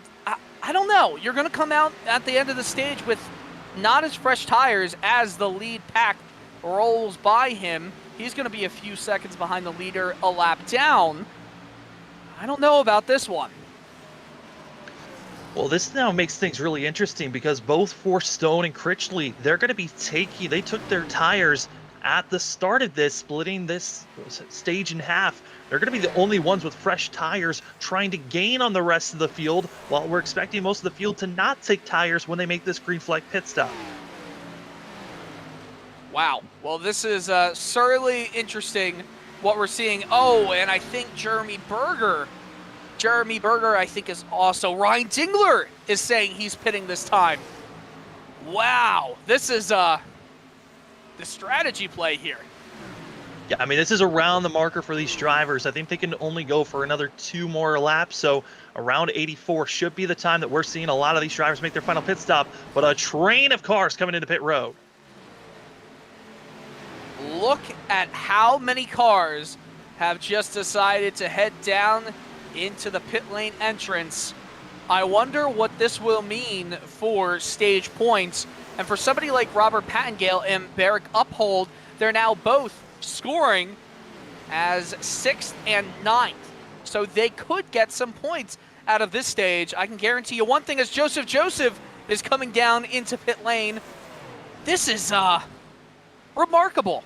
I mean, a lot of this, I should say, is because of, you know what? I think we've been thinking the whole thing incorrectly right here.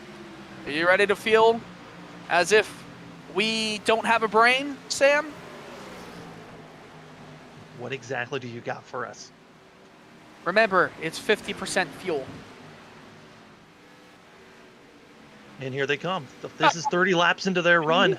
Yeah. Able to make it 31 laps is Joseph Kazi. Yep. As our leader pulls in, and Kevin Frank's going to stay out for an extra lap for himself. Now going to be taking the lead. So throughout everything I was saying about interesting strategy and all, it's just because there's been no yellows. It's so confusing right now that I didn't know what to do with myself.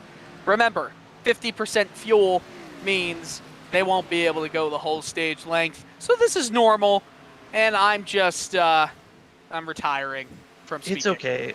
Dylan, it's completely okay. You know why? Because I had the biggest wreck ever, and then you had the biggest strategy, big brain moment. So it's okay. We're on equal footing. I don't know. I don't know if it's equal. I'd still say the overreaction might have. Well, I did overreact too. Maybe we are equal in this regards. Oh, this is a lot of fun. But anyway, best in the business indeed, as Carlos, the producer, says. Joseph Gauzy back out on the track. Stefan Purcell down into the pits. Noah Carmichael. Uphold is still out there. Franks is still out there.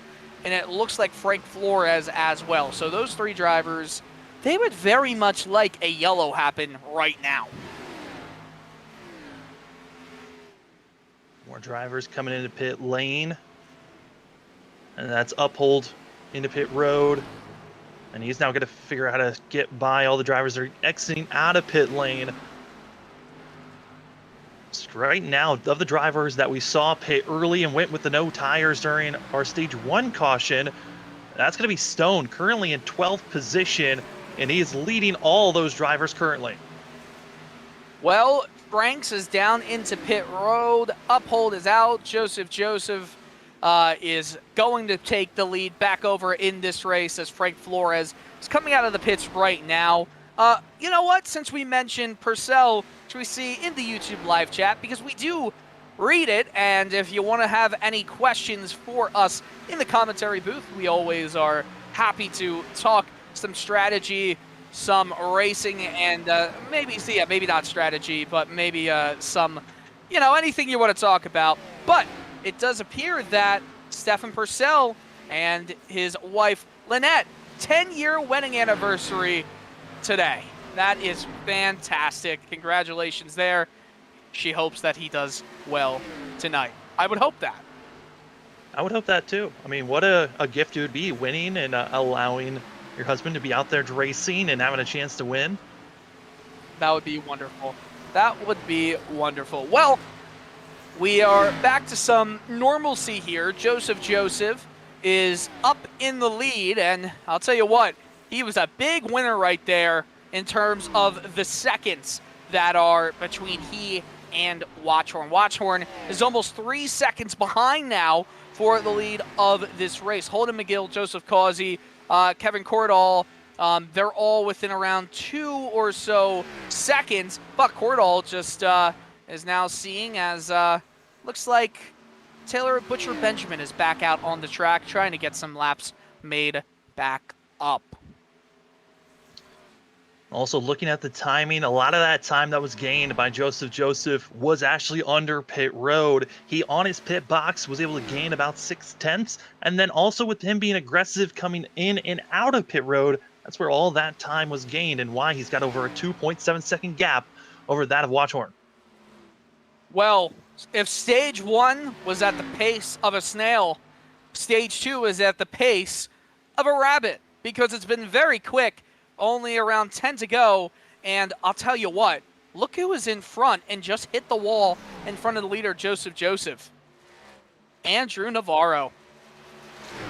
Man, what a fall it has been for this machine. Andrew Navarro, he looked so quick and was looking like he was going to be on pace to have 2 starts, 2 wins for himself. But ever since he clobbered the wall during stage 1, it has just been him going backwards, currently 22nd on the field. First car, 1 lap down. Well, it might not be a bad idea in that case to use that quick repair. It really might not be a bad idea for him to use that quick repair, because the damage is just going to continue to hamper the car's ability, and it might be hurting the engine as well, and you can't really fix that. No, you really can't. And I think for Navarro, as long as he can stay on the lead lap, which that of Deal now going to be the first car 1 lap down, Navarro was banking on being the first car 1 lap down, so then maybe he could stay out and not use that fast repair until the final stint of this race, but it's not looking good for the 2 machine. Well, it is a long race, and there are many twists and turns along the way that will give us some more answers. As Joseph is starting to deal with some heavy lapped traffic as the leader of this race. Right in front of him is Sean Deal and Frank Flores, as well as Butcher Benjamin, but Butcher Benjamin has a ton of speed, as does Sean Deal. Frank Flores, though, is very slow in comparison to the drivers all around him. So, Joseph, Watchorn, Causey, McGill, and Cordall are your top 5. For the first time, it feels like all race, separation has now become the normal thing we're seeing around all the drivers. The 2 closest right now, Brian Huntley Jr. and Ryan Dinger, in a battle for 11th, Sam. Yeah, and what's good for them is they're feeling the separation, getting to breathe some fresh air. But what's bad also... The huge wreck! The 82 is way into the wall, along with the 19, avoiding all the problems. The car's in the back. Oh, man, he's coming right back down. Scary moment, but that is a huge incident, and it looks like Andrew Navarro will get lucky just barely with the lucky dog. Oh my goodness. That is incredible of the timing of this caution and the drivers that were involved with the wreck. Well, Laura McFadden, who has not had the best of races, went up high, went a little bit too high, had too much in the throttle, maybe some dirty air from in front, and just unfortunate right there that Huntley Jr., right as we are talking about them, had that incident come up. We'll follow on board with Huntley. And Sam, I don't know. Huntley almost came up as well. Yeah, I mean, it's one of those racing incidences where you've got a driver that's trying to back off so they don't get and clobber the outside wall, and another driver that's full throttling it, feeling like they can get as close to the wall as possible in the exit. And both drivers looking for the same real estate, and it just did not work out for themselves. And just like that, Ryan Navarro back on the lead lap. And there's a discussion going on if that caution is going to be that of the final of stage 2 or not, or if we might have a one-lap shootout. It looks like we'll have a one-lap shootout. Oh my goodness, that will be chaos. Oh boy. Well, all the cautions that we had during stage 1, I'm wondering if it's all going to just mingle into, that long green flag run for stage 2. We'll throw all the carnage here at the end of stage 2 now. Yeah, we'll just, the good thing is you don't have to clean up anything in the virtual world, so there could be some disaster, but hey, it's a quick cleanup. Yeah, quickly, just teleport yourself. You might see some scrapes on the wall, some scrapes on the car, but luckily we don't get debris cautions out here in the virtual world. Yes, luckily there. I'll tell you what, Race Control is laughing in the radio chat. Ryan Dingler is saying, well, actually, they're all singing a chorus of Ricky Bobby quotes right now, so keeping it light on the radio chat. We do wish we could just pull it all up right now. That would be a lot of fun, but we don't know what the language would be used, and that is always the problem. So, some cars have peeled down, it looks like, into the pits, and because it being lap 98, it's the final time that drivers can go down into pit lane. Yeah, go in, get your tires, fuel, you'll be good. Ryan Navarro going to be one of those drivers coming in as well for himself. I'm wondering if he'll be thinking about taking a fast repair, try to get himself mixed up. It looks like he's not going to be taking the fast repair, just getting some service done, getting the repairs for himself. But this field that came in this time by, they're going to be, some of them deciding to take some tires so they don't have to take it once the next caution comes out for the end of stage 2. I will say, though, Barrick Uphold is in 11th. Could this be a potential point-scoring stage for him? And you know what? One position could be all that matters by the end of this race. Pat Gill's back in 15th. We're talking about them, everybody, because they hold the possibility of being the final 2 drivers in the field of the 2021 L-TAC playoffs. Yeah, due to the fact of Ryder Schauf not showing up for today's race, it has opened up a free spot for those 2 drivers to make it in and be the 16th car into the playoffs. Everyone else looking pretty good for themselves points-wise. Man, this just got word. Oh boy, Dylan, 1-lap shootout. I cannot wait for that. Oh my goodness. Oh man. There's sometimes nothing better than just having the 1-lap dash for all the stage points. You know, I'm a big fan of the idea of having stage racing without having yellows come out at the end of each stage. It would just add a little bit more variety and strategy that I would really enjoy. However, some things like this, where it's no cleanup in the iRacing service, it is quite beautiful to catch a breath before we have to lose all of our breath as well. Oh, it's going to be a wild one for sure. Looking at some of the drivers, you've got Stone, Arden. They've got the freshest tires of the drivers that are inside of the top 10. They're going to be able to make really their big moves during the backstretch and into 3 and 4. And that's when we're going to possibly see a lot of our carnage, if it happens, through 3 and 4. Well, well, well. A 1-lap shootout to decide who wins stage 2 and who gets points in their attempts to make the playoffs. Expect the unexpected here. Joseph, in first place, has chosen the inside line. Restart zone, there is some hitting between cars. They didn't know where to start. Almost a spin from, it looked like Merrick Watchhorn, and they are back racing for 1 lap. Joseph is in front of Joseph Causey. Causey has a huge run though, comes all the way down to the apex, stakes it in the throttle. Will he get side by side? They are quarter panel up to the tires. Will it be Joseph or Joseph Causey? Side by side, Causey coming really up high. He's gonna have to get out of the throttle. Stage 2, Joseph is going to win it. Absolutely incredible showing from that of Joseph. I mean, the complete downhill of stage 1, now coming into stage 2 and getting the win here. What a way to start off, and really gonna have to try to carry that momentum into the second half of this race. Well. That was intense. Watchhorn almost completely lost it on that restart. Love to get another look there, because that was just, oh man, that could have been a race over for a bunch of guys who are competing for a win. Merrick Watchhorn not happy, by the way, on the radio about that. Yeah, the drivers, I would imagine, would be upset that they had to do a 1-lap shootout there, but you know, it's inside of the regulation for stage 2, so they gotta send it. And I like the call for the admins sticking to their guns and sticking with that call instead of, you know, being like, we'll just give it to them, even though there's still 1 lap to go. Right. And you know what? It's always fun to have that. We'll watch the replay here.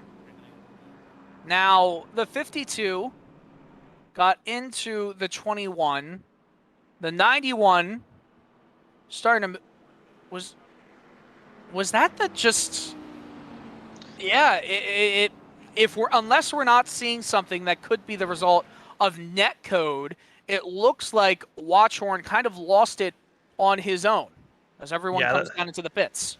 I mean, these drivers are on such old tires at this point. That wheel spin, very possible for them getting going. I think that's exactly what we saw there from the 91. Well, with pit stops now underway here, we'll see what the times are for everyone. See, from that angle, it almost looks like there was contact. It could have been contact from, you know, everything that's being registered in the race server itself, but not that we're able to see visually due to internet connection differences. It looks like, by the way, Joseph is the one to win the race off of pit road, but we'll have to see. Curtis Critchley has stayed out. as well as right now, obviously, Taylor Butcher Benjamin, who is 16 laps down. Stefan Purcell, one of the drivers that did go down into the pits. It looks like that was a great call for Purcell, who is also not exactly safe coming into this race. Yeah, Purcell, certainly, if Purcell had like a terrible race, not running up front, and I think if we were starting to see that of Patton Gale as well as Uphold finishing up in the top 5 at the end of stages, getting stage points, leading laps, I would be concerned for Purcell, but also for Deal, but due to the fact that we're not seeing points really being gained for that of Patton Gale or Uphold, it's really making those drivers that were already inside of the top 16 get pretty comfortable for themselves. Yes, indeed. Well, lap 104. We have finally made it past that halfway point, and the laps will start counting down pretty much in the heads of everybody from this point. I also must say, I was just informed from race control that Navarro, this is his first set of fresh tires. That is ridiculous. He still has that damage on his right side from hitting the wall, but that is ridiculous that he had the luck with that late caution through stage 2 that even had the chance to put him back on the lead lap with this gutsy call that he made. That's unbelievable. Well, Navarro has a lot of fresh rubber in pit lane for him to utilize throughout the rest of this race. I mean, my goodness. There might not even be enough cautions to, well, let's be honest, there probably will be enough cautions from what we've seen aggression-wise in this race. But, I mean, you've got 5 sets of tires. 4 in pit road. He's only used 1 from pit road. He still has 3 sets. So Navarro, from this point on, every time that he comes into pit road, he can take a fresh set of tires. That's just insane. Question we got from YouTube chat. So, one thing I've wondered about iRacing is race control actual people. In this series, yes, not all the time. In the official race series that you'll typically be able to race in, not in leagues, there are no live race control people. But in this one, Nolan Rempel is the race control man. The control man. The control man. Is that a word? The main controller? Now I'm just thinking of, now I'm thinking of Thomas the Tank Engine. And known in England, I believe, as the Fat Controller, but Sir Topham Hatt in the United States. This is true. That is I did not know that. It feels very insensitive, but that is what was his name in not the U.S. Different times, different country. You know, why not try something different? Well, we do have a race here that is sponsored. Fat Man, I believe, 250 or 200, and we'll get to that in a few weeks' time. This one has more of the classy feel of the World 300, which, in my opinion, is the way to go. Well, we're about to go back to green flag racing as well, with some new faces, new cars up top in the leaderboard. Critchley will lead the way from the inside line. Stefan Purcell in the wedding anniversary man. He will start second on the outside. Green flag back in the air. We're back racing stage 3. Great launch for Critchley, and that is not good for Purcell, who's going to be dropping back to 3rd and really hounded by the rest of the field as they're almost 3 wide coming out of turn 2. Very close to each other all right now, back from P3. There's a potential lead change, however. Critchley on the outside. He has momentum. Looks like he's still going to lead the way at the end of lap 106. But the inside position currently goes to Joseph.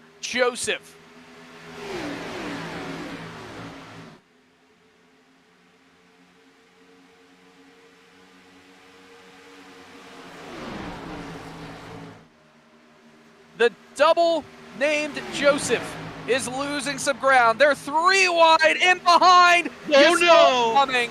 A huge wreck takes out some top competitors. Oh, and more you could getting involved. use the brakes, people. You know, with the new iRacing model of smoke, that is everyone can see it. You cannot see through it though, but you can see smoke. I'm surprised we're not seeing more drivers getting onto the brakes, but that is over 2, maybe 3 drivers with blown engines, and some of them have already used fast repairs. I mean, that was never going to work. You could see it coming. That was just never going to work. We were having some beautiful engine noise going for a little bit, and then you know what we got? Sounds of wrecked race cars. Oh, the Nickelodeon looking design.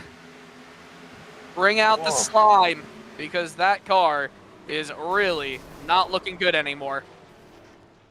And just kept on getting riddled by more and more drivers smacking at them. So we're going to be seeing on board with the 6 machine, and Springer coming off of the corner, see smoke, and you kind of just sometimes cross your fingers that you're going to be okay, and he was not. Yeah, in that situation, you really, I mean, there's almost no excuse unless we're on the last lap. You gotta, for yourself, hold the brakes. I've said that 20 times now in this broadcast. I'll keep saying it. Oh, that's a hard hit for the 2157. There's a 4, there's 5, 6. That's incredible. Oh man, Deal really not having the best day for himself, needing to have a great points day. Luckily, he's inside of the top 16, and he had a decent bubble to work with, but he's got to hope that Pat and Gale and Uphold really, they're just battling one another and not battling for the win of this race. So, lots of drivers involved in that incident. Purcell obviously started up in the top row and has a ton of damage that he had to get dealt with. He's back out on the track. Looks like he had a fast repair still in. So, right now, Critchley in the 41, obviously based off the Haas machine, the Stuart Haas Racing 41 from years past, will be in first. Joseph in 20th. Tell you what, Andrew Navarro is up in the 10th. Yeah, after seeing a couple of drivers in front of him getting taken out of that wreck, gives him a chance to get back out there. I think we're really going to see the strength of the two in the final stint of this race, just because that's going to be the time that he finally is going to use his fast repair, or he might be thinking not use it until maybe he gets caught up in something. And this is where the dilemma of having a fast repair comes in, because you constantly have to be thinking, do I keep my safety net until the race is over, or do I use it and have the chance of possibly having my race ended sooner? So it appeared that Barrick Uphold, while involved in that incident, is okay. He was only involved because he tried to get on the brakes, spun into the grass, but did not collect any damage on the car. So that is good news for him and his playoff chances. Pattengale is in 15th. They're still tied on points. However, I do believe on countback, Pattengale, as of right now, would hold the tiebreaker. Yeah, I mean, currently between those drivers, it's whoever finishes in front of the other on who makes it into the playoffs. And that's a lot of pressure to make sure that, you know, you're keeping your car clean at the end of this race. And then once we're in the final stint, it's just, you know, full send. You know who you need to beat, and you go after them. Listening to what they're all talking about right now, seems like just some confusion about where and who is getting black flagged, what's happening right now.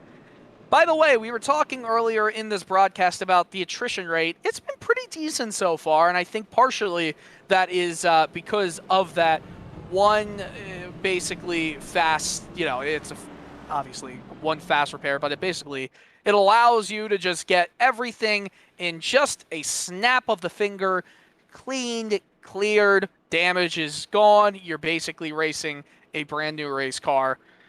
We're on lap 111, about to go back green flag racing on lap 112 of 200 and lap 12 of 50 in stage number 3. Up front, I mean, credit to Critchley on, gutsy call of tire strategy that he made during stage 2. It's really helped him out here in stage 3 to be up front. But Joseph, I'm surprised he did not make the pass faster with that caution coming out just the right time. We're going back to green flag racing here in stage 3. It's the World 300 on LSRTV, and we're back underway. Great launch for Critchley, which gave room for Joseph to drop down. Still battling side by side for 3rd place, where you're seeing Joseph Kazi having his woes of trying to get by that of Cardell. Joseph Kazi, he's having a bit of a problem right now. Restarted in 3rd, but the momentum was not there for him on the outside out of turn 2. Will it be here, though, in the very treacherous turn 4?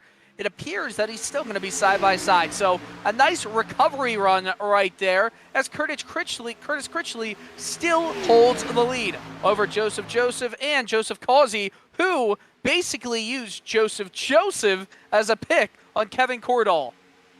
Say all the Josephs 3 times fast.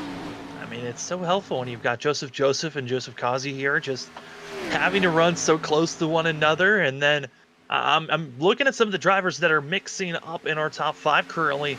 Peterson and Berger are probably the 2 biggest of the drivers that I'm wondering, with probably the biggest question mark, what do they really have for our leaders? Because they've been lingering around 5th to 8th most of this race, and now they're finally making their charge forward.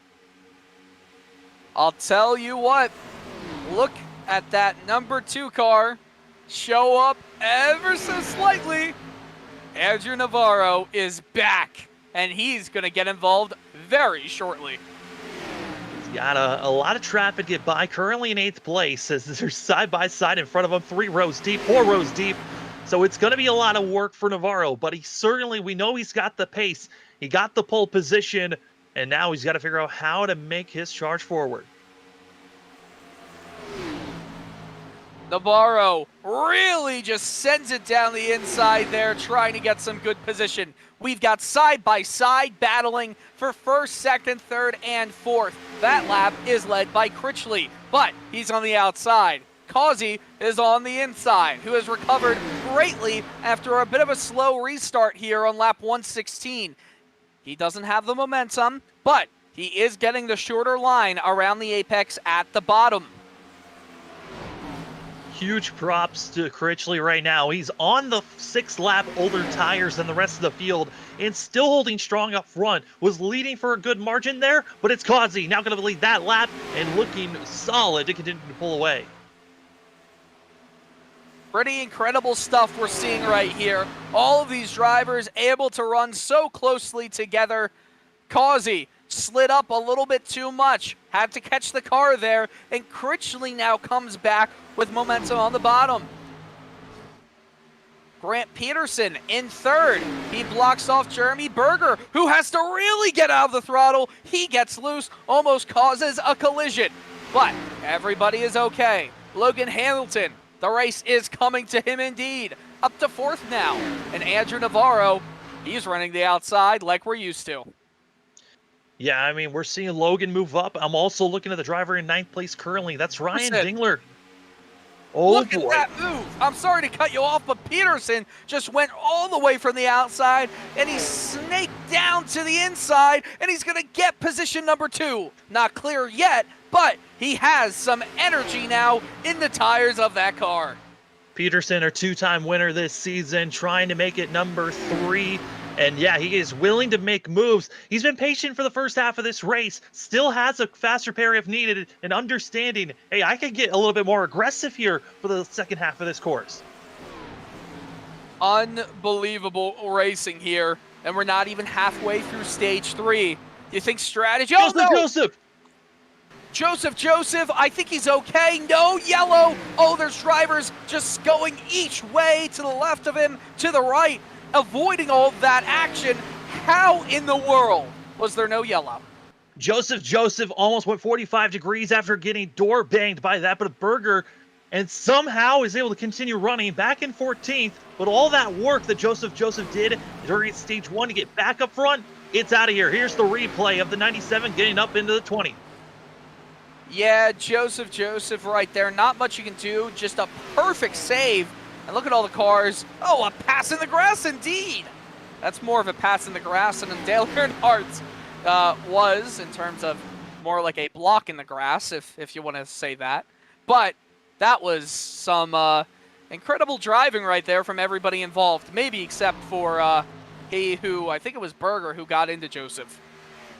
Yeah, Berger right now in 7th, and watching that of Navarro passing by. Navarro now up to 6th after that little shenanigans that happened, and giving the two a chance to start making a march forward as we're seeing all that amazing racing action going on. Causey is able to move up to over a half a second gap and still gapping himself from Peterson. Watchhorn is currently in 11th place, by the way. And now we're watching Andrew Navarro take the inside line. You know, for Navarro, I think that his go-to is always the outside, but he likes to go the opposite of whichever direction the driver in front is going. He goes a little bit to the middle. Navarro decides to stay up high, takes him out of too many dirty air situations, and allows him to get, I guess you could say, the most downforce you can possibly get. But it can lead him to dealing with some issues. Look at how high the driver in front, I believe that was Curtis Critchley, who has lost some pace right now, went. Navarro, though, he is still right on the right quarter panel of Logan Hamilton. Yeah, Hamilton right now, he's just running that middle groove, trying to, find some pace there. And because he's running the middle groove, it's kind of forcing Navarro not to be completely confident and comfortable running near the wall, where he's been the most comfortable and confident for most of stage 1. And I'm just wondering, once these drivers have to come in pit road, once we're going to be seeing pit stops here, probably in the next 10 laps or so, is when we're going to be seeing a lot of drivers trickling in, or maybe even in the next 6 laps, as a lot of our front runners still need to come into pit road to service for stage 3. And this is when Navarro really is going to gap everyone else, because he's got the extra set of tires to take tires on this pit stop. I think we're going to start to see pit stops in around 5 laps time. That's what we saw it in the last green flag run. But remember, there was that yellow, so they might be able to go a few more laps. Was I the only one to see that puff of smoke in the back of the live shot? I believe that might have been a car blinking, and there was a chance of that puff of smoke. Could have been from the 30. Who was blinking earlier? But I know there's been a couple of drivers that have been blinking in and out and having some internet issues, so I would not be surprised if we were still seeing that. My word, Navarro is up to 6th place. Things are sort of calming down right now, and I will say, it's been some awesome racing, especially once everyone started to keep their heads on straight. Yeah, I mean, a driver I was going to point out before we saw Peterson Navarro. making... Oh boy, Navarro going high. Was that Navarro into the wall? I believe it might have been. Or was that the 12 Hamilton. of Logan Hamilton in front? I think it was Hamilton. You could just see he was running higher, and he's losing that momentum. And then behind these guys, you've also got Dingler and McGill, who are making their moves forward after being back around 11th, 12th once we went green. Just watch the replay. It was indeed Andrew Navarro, but he still was able to gain all that speed to get back out in front. So Navarro, he really has to be careful about putting any more right side damage to that car. One that's on the move, that's the 21. And he was one of those drivers that we saw up front. I mean, this is looking good for McGill. Ryan Dingler as well. We haven't really seen any bit of Ryan Dingler since the very beginning of this race. He started second. Now he's up to, I believe it's now 7th place. Hamilton saying his car cannot turn with this dirty air. Yeah, the dirty air absolutely making these cars want to plow through the entry of the corner, and it's just wearing the tires out more and more that you're in dirty air, which is costing you time and not allowing you to really get up front. Also for Logan, he was one of those drivers that was being very aggressive early on in the runs with these tires, so I'm kind of not surprised that he's now starting to fall off. Well, I will tell you one thing for sure.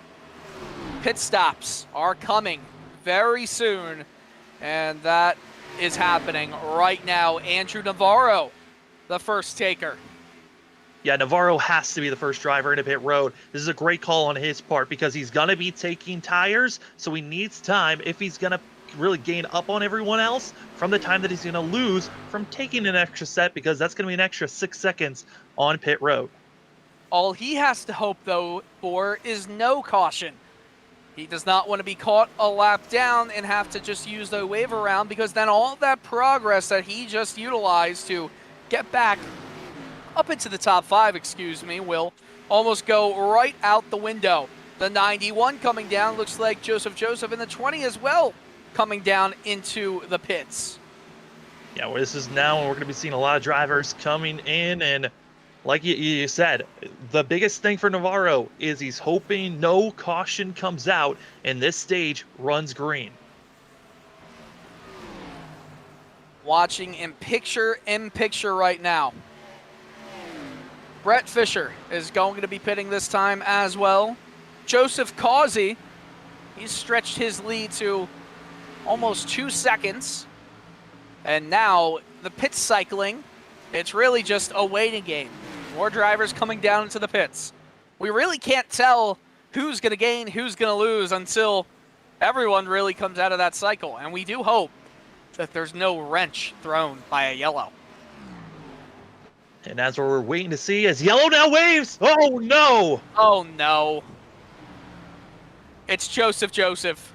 And that is the broadcaster curse coming to life. Joseph, every stage has had at least some type of debacle happen for himself, and it continues on. After an amazing save that he had, that wreck is a tough pill to swallow after just coming in pit road and getting service done. I blame myself for that one. Oh, hello, 6 car? Springer? Oh my goodness. Well, I'm trying to see if there was any communications on the radio. He just drove right through him. That was... Well, how do we want to put this? Well, Joseph was coming out of pit road, and instead of staying low, he drove all the way up where the 6 really didn't know that he was going to be coming that high. And again, another thing of drivers not being aware of their surroundings. And I think Joseph there thinking he had plenty of room, but that was kind of a silly non-communication move on both drivers on not making a call, because both of them went to the same spot. I'll tell you what, Joseph really needs to make sure that he's paying attention to the drivers who are already up to speed. That is not the responsibility of the cars up to speed to have to worry about the drivers just coming out of pit road. You should not be merging directly onto the racing line. My goodness. Well, it's tough for Joseph that this is all the wrecks that he's going to be getting out of his system now. It's the end of the regular season. Playoffs are just around the corner, so for Joseph, he needs to figure out not to have these mistakes moving into the playoffs. And these mistakes may continue to rise as this race is far from over. I think it's the perfect time to take a little bit of a break here in this race before we do get to the end of Stage 3. We'll be right back. every customer, every single time, needs to get our very best. From moment one, my goal managing a team here in the dealership is to make sure that that customer's experience is the very best that they've ever had. We expect and demand total transparency. There should never be a time in that transaction where the customer is wondering or not quite sure of what they're buying or what they're paying or those sorts of things. And having that transparency and doing things the right way is super important.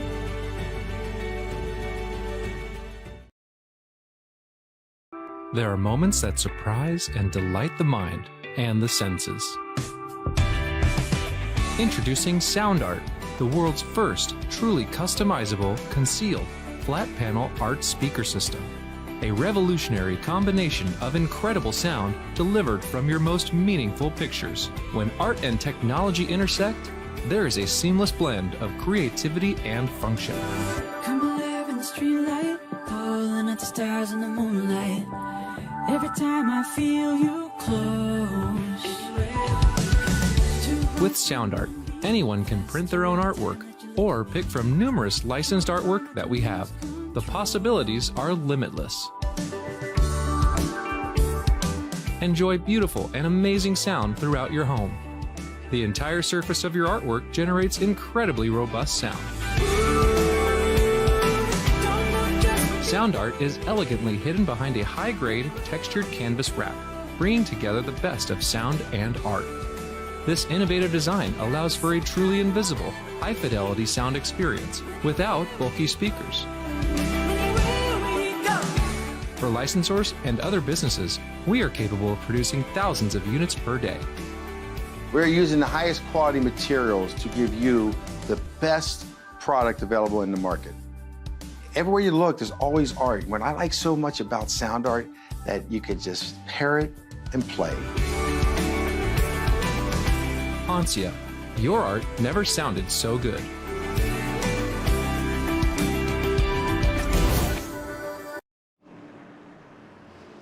One to green here in the closing laps of stage 3, and it's been a bit of a weird race, Sam.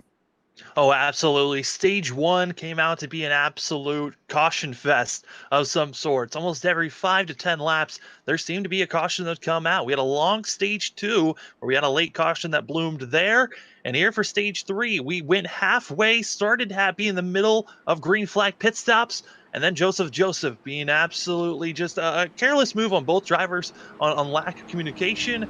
But a caution coming out, now putting a lot of drivers on mixed strategies. But looking at the field, it's going to be Andrew Navarro, one of the only drivers on 4 fresh tires. But he's had to start all the way in the back after taking a wave around. It's going to be a tough toll for himself as the driver's getting ready to go green here. And it's going to be about 13 laps until stage 3 comes to a close.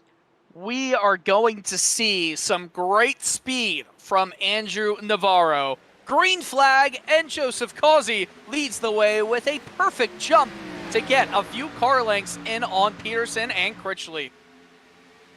And got to still remember, Critchley's on about 6 lap older tires. Still been holding strong up on the high side, but a driver to watch out for sure. But Peterson, we've seen that he's been willing to make some aggressive moves. Still side by side all the way back to 7th place. 2 by 2 by 2. And the leader, Joseph Causey, is really happy about that. Going on lap 139 of this race, it feels like it's flying by, but this is the longest race of the L-TAC season. The World 300 takes its name from the famous World 600, also known as the Coke 600 now at Charlotte. It's always a beautiful track to come visit. What they've done here, both in sim and the real world, is just it's a beautiful facility. Everyone should hope to visit it one day. Absolutely. I know I'm excited to go visit Charlotte at some point to see how amazing it's going to be. But I do want to drop back to Andrew Navarro. I know we're running. Oh no, they're flipping. Oh, I'm right this time. There was a huge wreck, flipping upside down. And I believe it's uphold. It's Barrick uphold. And could this be playoff chances done? Oh boy, it was just a hornet's nest of drivers, not sure where to go, and pinched into the wall, and away the 92 goes. My goodness.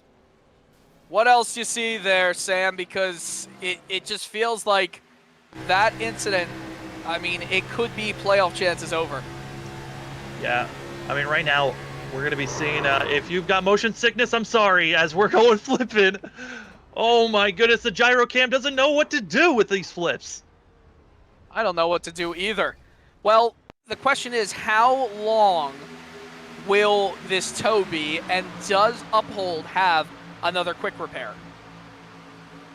I don't know if Uphold has another quick repair, but the tow is going to be about 2.5 minutes long. So that means that there's a chance that Uphold is going to be about 2 laps down, which there is a driver only 1 lap down. That's Deal, currently in 21st position. So for Uphold, he's hoping that the tow can go a little bit faster, but his car completely riddled and damaged, and it is not looking good for this team. Luckily, they still have the end of stage 3, which that will be another position. You know, if we can get this car up and running, that could be a lap gained if he takes a wave around, or even gets the lucky dog position. But this is a tough hit for the 92, who thought he had a chance to get into the top 16 and have a chance for a championship.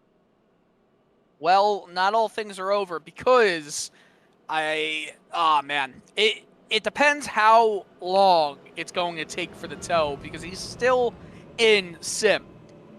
I almost feel like if he knew the amount of time was not going to get it repaired, then he would just leave the sim. Am I right there? Or I'm trying to think exactly what's going through his mind. It's got to be just frustration. I mean, you for that of Uphold, he was seeing. I mean, Pattergill was right there, right in front of him, almost all race, and in a blink of an eye, his race could be over from a chance to possibly sneak his way into the playoffs. Still looking, he's still taking the tow, still not getting service done. Wow. Well, the good thing is that because there's been so many yellows, there are opportunities to get back on the lead lap. Just don't know 100% how that will work, because usually we don't have to worry about this too much, but if he is the first driver that's at least a lap down, but is 2 laps down, I believe he still gets a lap back.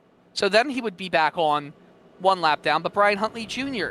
is still in the pits and now showing a lap down. I mean, for Barrick Uphold, hope is rapidly fading. I believe Brian Huntley has is disconnected, but it is not looking good for the 19, because I believe he has also used a fast repair already, and he might have picked to just park it for the day. Wow. Some really interesting battles we needed to pay attention to may have just been destroyed with that trip to the moon. Well, now our focus goes from who could be making and stealing a spot in the playoffs, as now it's looking like it's going to be that of Pattengill that's going to be taking it for the 33, who's had a pretty quiet day for himself, just, put himself not in very dangerous situations, and it's worked out for the 33 machine so far. Well, that all does depend on who wins races and if they're eligible for the playoffs. I mean, that's a huge thing right there. Dingler has only raced in 7 races. This is his 8th. We're not 100% clear on the requirements in terms of how many races you do partake in, but he is right now in 6th place, and he could be a winner today. Yeah, I mean, some of these guys, you certainly know that there's some of them that are thinking about where can you place yourself, and it's going to be interesting on how well they can make it through this, but certainly the spoilers, those are the drivers we're going to be keeping our eyes on. I know Navarro, he played spoiler 2 weeks ago at Phoenix, stealing a win away from someone that could have won and got into the playoffs, and now a question of who's going to be making it in. There is no minimum race requirement. You just need to be in the top 16 in wins or points and be active. So Ryan Dingler, he might make it if he wins this race, which will put Robert Pattengale out of the playoffs. That's, of course, all unofficial and using quick math. Quick math. Quick math. Getting ready to go. Lights are You off. unimpressed? Are you unimpressed with my quick I'm math? I'm impressed. I am very impressed. We have notes that Dylan went in for stage 2 and went and added up the points. Now While doing lead commentary. Thank you, Sam, for taking over. absolutely incredible. And now the caution. question is, how well can you get stage 3 points as we're getting ready for this? God. Yeah, stage 3. We're going to know the point situation in just a couple minutes. Lap 145, 6 to go in stage number 3. Green flag and an awful jump for Joseph Causey. Did he get beaten to the line by Critchley? I don't think so, but it was 4 thousandths of a second. If Critchley beat him to the line, that would have been a penalty. Also, I think it matters on when you get to the restart zone, it's a takeoff there. So it could have been that Causey did not get going, and because Critchley was able to get there quick enough, he's got a shot, but oh boy, they are pitching up high. Dingler, Navarro, they keep it steady, and they're not wrecking. Unbelievable, but Navarro is wrecking now. And yellow will fly. Was that some payback? And stage 3 is now to a close. Wow. Navarro got involved with Dingler.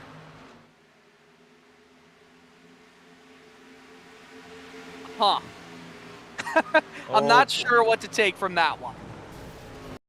I mean, it's just a lot of being pinched up. I mean, this all started through 3 and 4, really. And Dingler just came in and instead of holding his line, started to drift up into Navarro, and that's what really caused a lot of. And yeah, it's just. I don't know. I don't know. And you see down the smoke from the 6. Navarro just bumped the wall himself.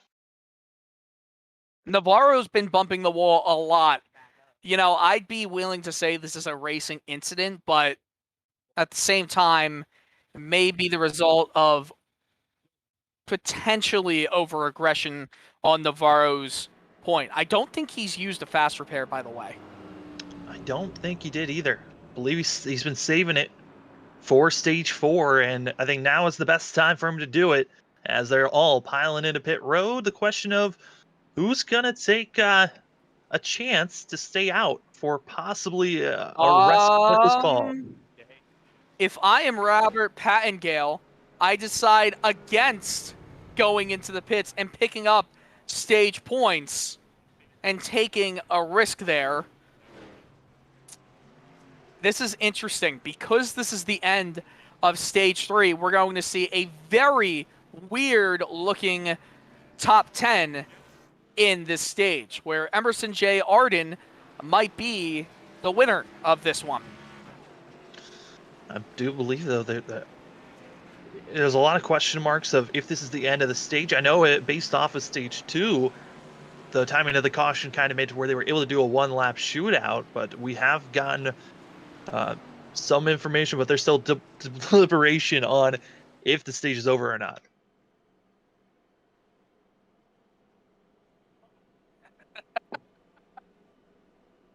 Race control saying, well, there should be no wrecking, or it might go single file.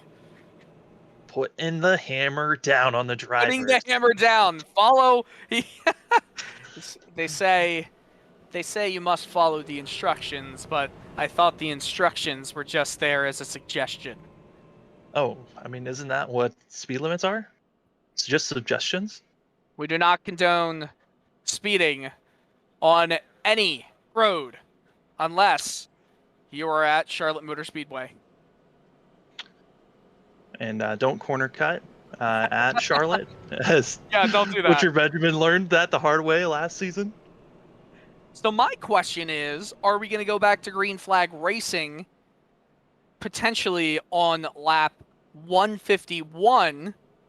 I mean, Is there a chance we go back 150? I don't think so. I think this is it for stage 3, as race control has said. So they'll extend the caution and maybe a restart on 151. So a full 50 lap stage 3 would be great. No, absolutely. I mean, it would add a lot more to the drivers that have the strategy call of trying to save a set, for them to possibly have a little bit more time if the race goes green, for them to try to, advance themselves positioning wise. But this is a tough one. We're still waiting and seeing So it how each appears driver's going. that stage 3 ended right when that caution was thrown. So instead of having it be at lap 150, the end of lap being the end of stage 3, just when the caution was thrown is the end of stage 3, or where they cross the line following that. Just waiting on a little bit of clarifications, but I do believe now we do see that Curtis Critchley won stage 3. And with Critchley winning stage 3, it's gonna be looking at where the points are at. All the drivers that got points here shouldn't be changing up the playoffs window at all for this. But Dylan, it's now your time to try to get those markers Already on and it. figuring out the amount of points drivers have earned. I mean, at the end of stage 2, a lot of points were being earned by a lot of these drivers on, looking at the guys that have been up front almost all race long. It's exciting on how well they've been able to really move up. I am already very much underway with the mathematics and everything associated with that, as we're half a lap away from going back to some green flag racing. I'll tell you what, Joseph Causey, 28 stage points. That is ridiculous. He's earning more points than some of the drivers that are going to finish back in like 15th, just by stage points alone. That is unbelievable. We've got some great racing in the final stage of this race. Do want to let the audience know, half of the field did not take tires at this stage, half the field did. So we're going to be seeing a cluster of cars going backwards and a cluster moving forward. Well, this is going to be quite interesting. The final stage of the World 300 is underway here at Charlotte Motor Speedway. Was there potentially a penalty involved there? We're going to have to wait for race control to make a move, but Causey getting loose and hard into the wall. Joseph Causey, 28 points in the stages, but 0 points for Navarro was spectacular involved. racing in that situation. Navarro also involved. What happened there? Well, I mean, we're going to see in the replay, but it was a lot of Causey just getting loose through the center of the corner for himself. And then it's right on the entry. He just gets loose and was trying to save it the whole entire time and wasn't able to. Almost tagged the 41. Big time there. Oh, got collected by the 6 who has been involved mightily. Navarro spun to try and get away. Wow. And what's wild and crazy is I'm trying to look back and see, but I think Navarro is still saving his fast repair for this one moment. Wow. He is unbelievable. By the way, the naughty drivers have to deal with single file restarts from now on. Too much pressure. Well, that's what happens when you have to deal with so many incidents, namely because of how bunched up together they are. I'll tell you what, whoever is in first place on restarts will be very happy. And that's going to be that of Arden's going to be taking that position for the 13. And, one of the odd calls of staying out, I think waiting for these cautions to wave more and more. 13 was hoping that for more cautions just so that he could be up front, gain some more points, and possibly have a better strategy than everyone else, have the freshest tires at the end of this run. By the way, I just want to put our broadcast's attention to the fact that I've done quick math again with stage 3. You're welcome. Joseph Causey, 28 stage points throughout this race. And McGill and Cordall, 22 and 21. That is incredible. The amount of points these drivers have been getting. I mean, Critchley, plus 15. Peterson, Watchhorn, also plus 15. And Joseph, plus 11. Those are the drivers who have at least 10 in the books in this race. And that is, I mean, this is a huge hole. And it's crazy to me that we haven't seen more pressure from drivers currently on the bubble, trying to make their way into the conversation of, hey, I still want to be in the playoffs this year. Yeah, I mean, for a lot of these guys, great runs that they've had all race long. And you know, for the guys that have been getting a lot of stage points, it allows them so much. If you just had like an issue like Causey, where he had a fantastic stage 1, 2, and 3, to where if he has a mistake like he just did, he can come back from it. Luckily, he did have a fast repair, so that he is still, you know, able to run full speed. But for Navarro, he's still in pit road getting service done.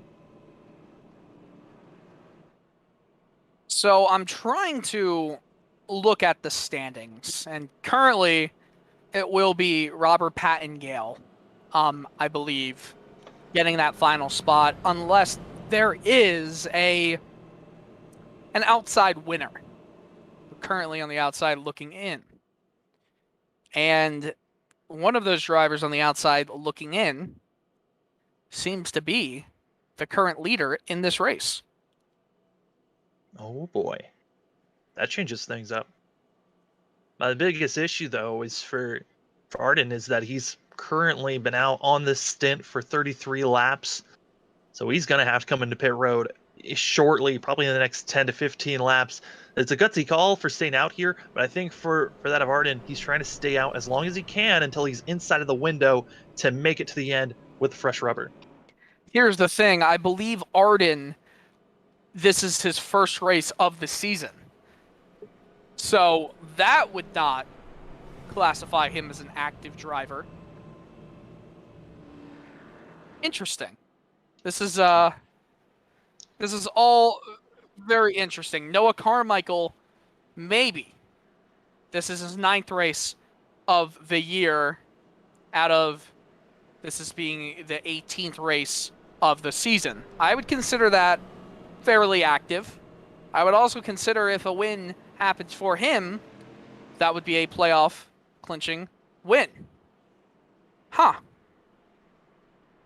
I mean, the wording of active is always it's vague at times, but also exciting.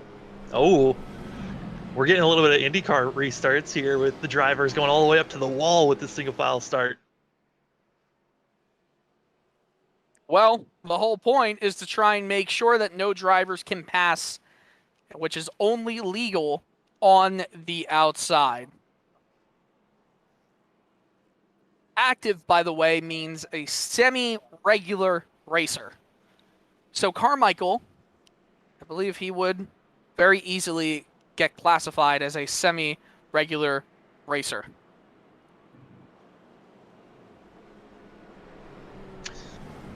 Oh boy. Well, Carmichael, Berger, I mean, look at our top 5. Completely different from what it's been all race long. And that's what you love about these super long races, is it allows those drivers that have been waiting or have the different strategy calls for them to have a chance to be up front for something great to happen.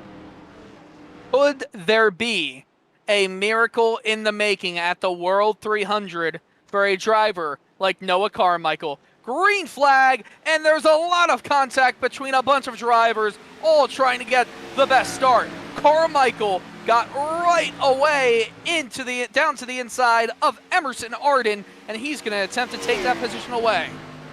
Yeah, our screen saw that it was Purcell who went through the grass, able to hold on, but Carmichael to the lead, and they've got a lot of worrying to watch out. The 97 of Berger, he's coming with the head of steam as well. My goodness. Drivers on differing strategies. 44 laps to go in this race once we get to the start-finish line. We watch the replay here of what happened, or no replay, just live picture-in-picture of what is going on in all of the action here at Charlotte Motor Speedway. I mean, just look at this whole gargle of cars. Yeah, the driver that's leading with the freshest of tires, that's going to be Grant Pearson, who's going to be right now in 4th place, stuck on the high line currently for the 52. He's got the fresh rubber, but he's so boxed in, he needs to just find a little bit of space. Then he can start moving forward a lot faster than everyone else. But he's decided, why not just push Carmichael to give himself some room? I mean, they are 2 by 2 by 2 by 2, and the outside line, it looks like it's working. My goodness. Something's got to give. Blocking. My goodness. 3 wide potentially. No. No one goes that far. Oh, you don't want someone like Critchley blinking in the middle of all that pack. It's a dangerous moment. But right now, I mean, looking up front, 3 wide. What a bold move. The 41 goes to the lead. It's Curtis Critchley. That was the move of the race. What a save by the 52. He got loose on the entry of 1 and 2. But that is probably the biggest move we've seen all day from the 41. He's got fresh rubber. He's been on the defensive almost all race long, and they are still making a charge here. My goodness. The Kitchener native, this is his first race of the season here. Could he put his name, just like Navarro, in the win column? 3 wide, Noah Carmichael in the middle. Has to worry about Grant Peterson potentially coming up a little bit too much. Merrick Watchhorn goes into 2nd. Welcome back to the show. Still 3 wide into 3. Watchhorn was struggling through stage 3, but he's back into it at the end of the stage. Carmichael is now struggling mightily. Logan Hamilton has to watch as he cuts up in front of him. Hamilton not clear on the outside. He finally is against Jeremy Berger. He goes to the outside. Oh, Carmichael hits the apron. He comes right back up in front of Hamilton, and that's going to lose all momentum for both drivers. Jeremy Berger to the inside on the backstretch. He'll gain at least 1 spot from that whole incident. Our top 5, all drivers that are on fresh rubber, but I got to give big credit to Carmichael. He was on old tires and was still able to hold on. Now he's battling with all the other drivers that are on old tires. There's a potential pass for the lead. Merrick Watchhorn down the inside of Curtis Critchley. Not clear. Critchley has the momentum out of 2. Don't come right up in front. Don't do it. He does not. And down into 3. Watchhorn, it's deja vu like it was for stage 1. It was Navarro that was on the outside. Now it's the 41 of Critchley that's making the outside line work and holding back the 91. Merrick Watchhorn wants to tie Jack B. Ryan as we see a car go into the pits. Wants to tie Jack B. Ryan for the amount of wins this season. That would be lovely. Look at that move by Curtis Critchley. Cuts through like butter and gets down to the inside of Watchhorn in 3. And here comes the 2 other drivers, the 55 and the 52. They're waiting and loving the battling that's going on because it's allowing them to get close and turn what once was a 2-horse battle to a 4-horse battle. Unbelievable. The action here is remarkable. Merrick Watchhorn, he has 3 positions. Car positions between he and Critchley. Critchley, 18 spots gained in the race, trying to make it 20. Or excuse me, 19 spots gained, trying to make it 20. Say it again. There was almost a major collision. Joseph just plowed his way through Carmichael and others, almost green out of yellow about a lap and a half ago. Down the inside of Watchhorn is Critchley. He just got his front of the car down to the right rear quarter or left rear quarter panel. He slides up, loses momentum. Kevin Cordall, he is going down to the inside and maybe will clear him for 2nd.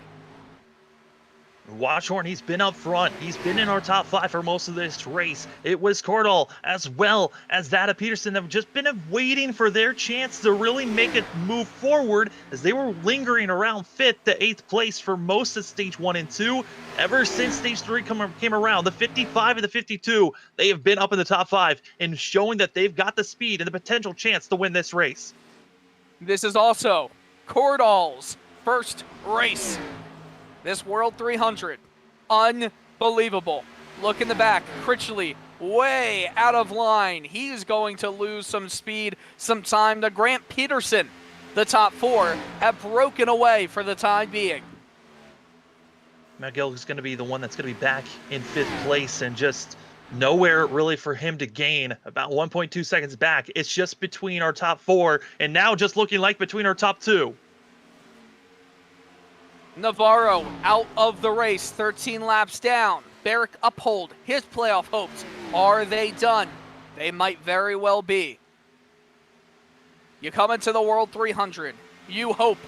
You just hope for that opportunity to win a championship. The L-TAC championship.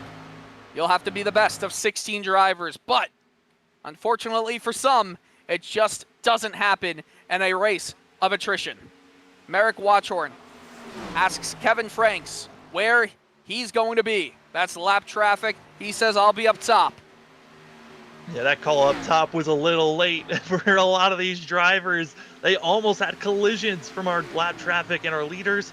Also want to give note that Uphold has parked it for the day. The playoff picture looks to be closing in for everyone else.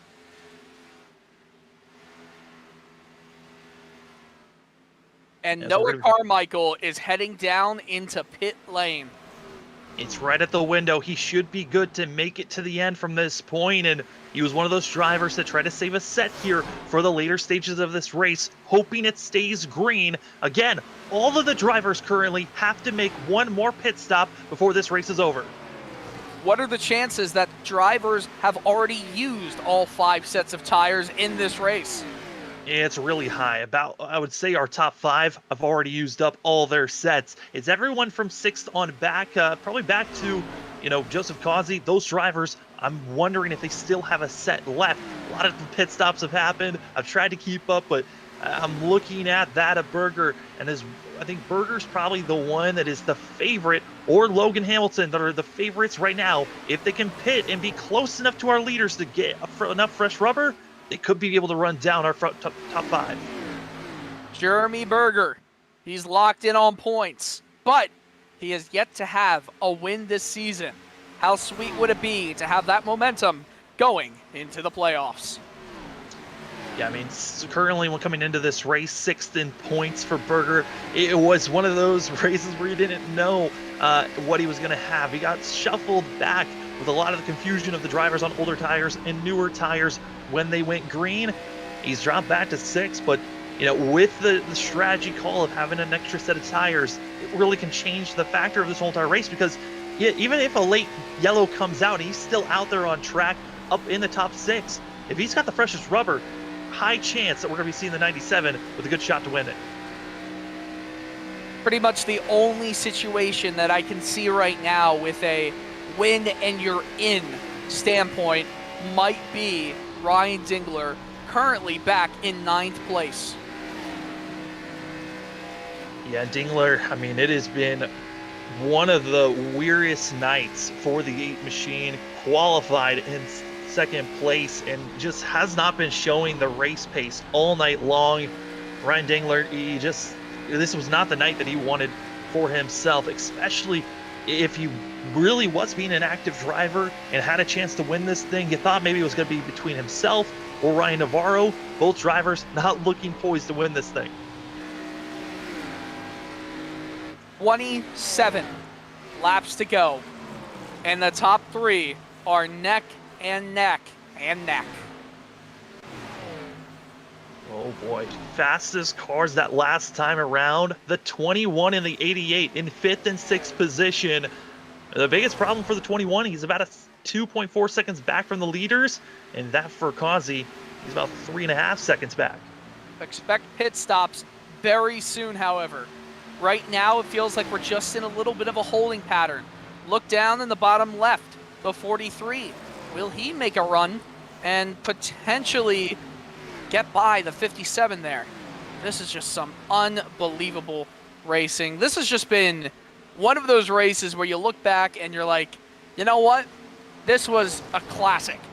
If only there were a little bit fewer cautions. Yeah, fewer cautions really would have changed it. Lots of drivers are in, by the way. All of them at once. Critchley and others following suit. And, you know, just had a huge pack of 8, 9 drivers all decided to come into pit road this time by.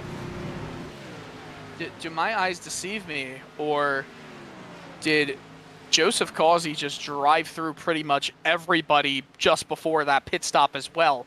Because Causey looks like he is one of the drivers to really make a huge impact here as we see the leaders coming down into the pits.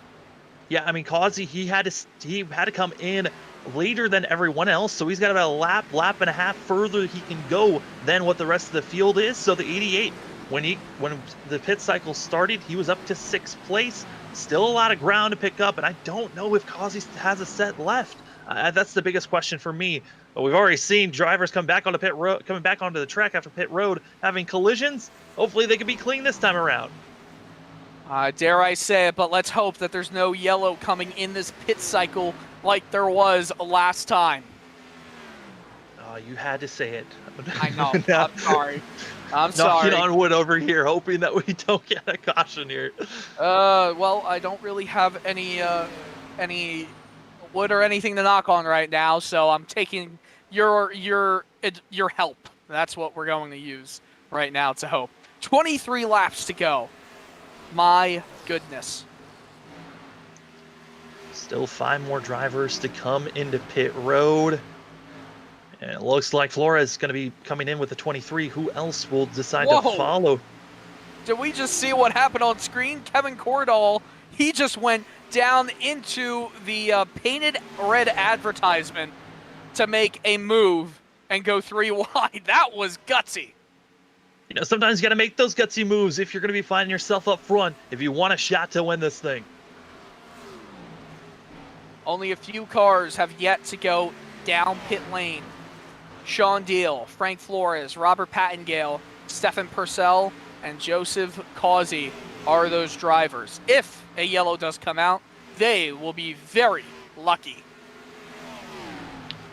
Yeah, I mean, Purcell's got to be the first one to come to pit road. Been out there for 32 laps, expecting to come in probably in the next lap or 2. The rest of those other drivers, they can still stay out there for another 3 to 4 laps if they've been saving enough fuel to be out there that long. And also, they're banking on the fact that this race could have a caution coming up and lingering at any point as we're getting closer to 20 laps to go.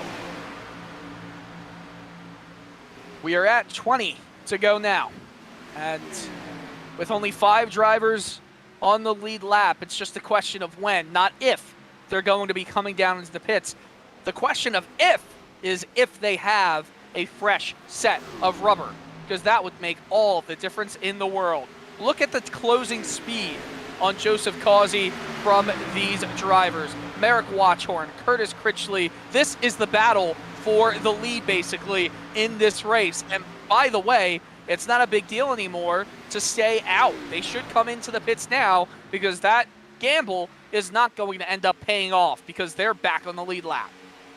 I mean, at this point, you just stay out as long as you can because you made your bed. You got to stay in it. And now it's a question of if a caution comes out, Causey still would be the leader, still would have to come to pit road, but at least would only fall back a couple of positions. But, man, the battle of the 3 cars on your left, those are the drivers. If this pit sequence goes all the way through, those are the drivers battling for the lead.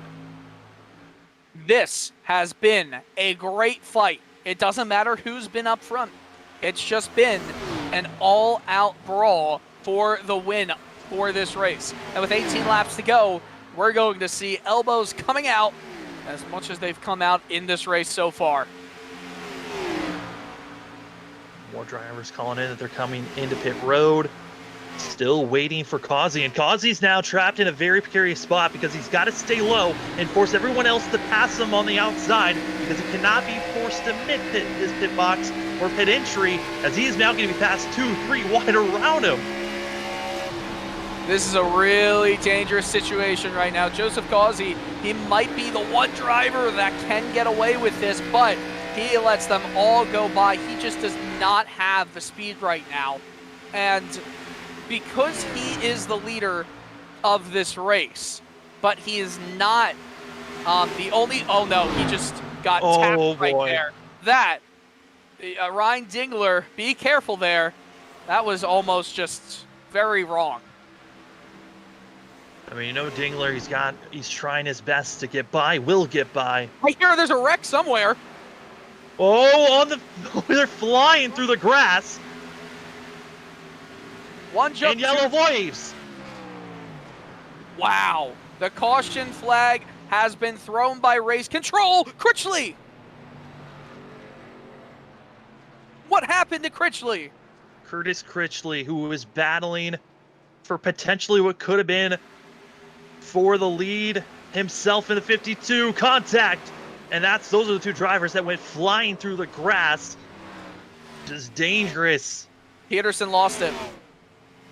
I mean, those are the guys that were battling for potentially what could have been the lead if the cycle went through. So they were doing everything in their power to battle hard against one another, but it backfired for both of them. See, I was laughing because I thought Peterson, even though he did go through the grass, was going to end up being fine. Because look at this. Jump there, jump here. But the fact that it's also Critchley who ended up as probably the worst off from these two.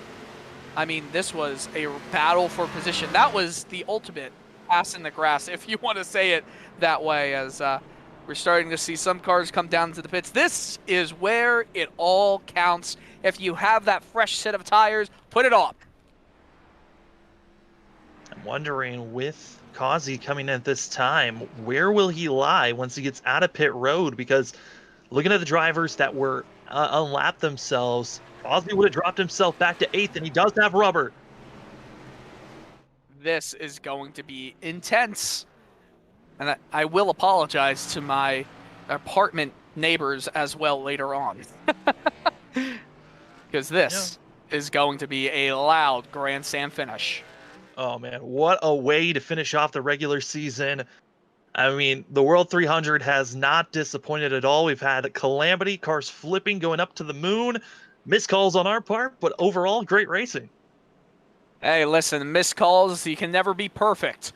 That's why there was this old ESPN 30 for 30 commercial I love, the perfect broadcast. It's impossible. It would be awkward if it was completely perfect and there wasn't a slip up at some moment. So restarts, by the way, have been reset to double file.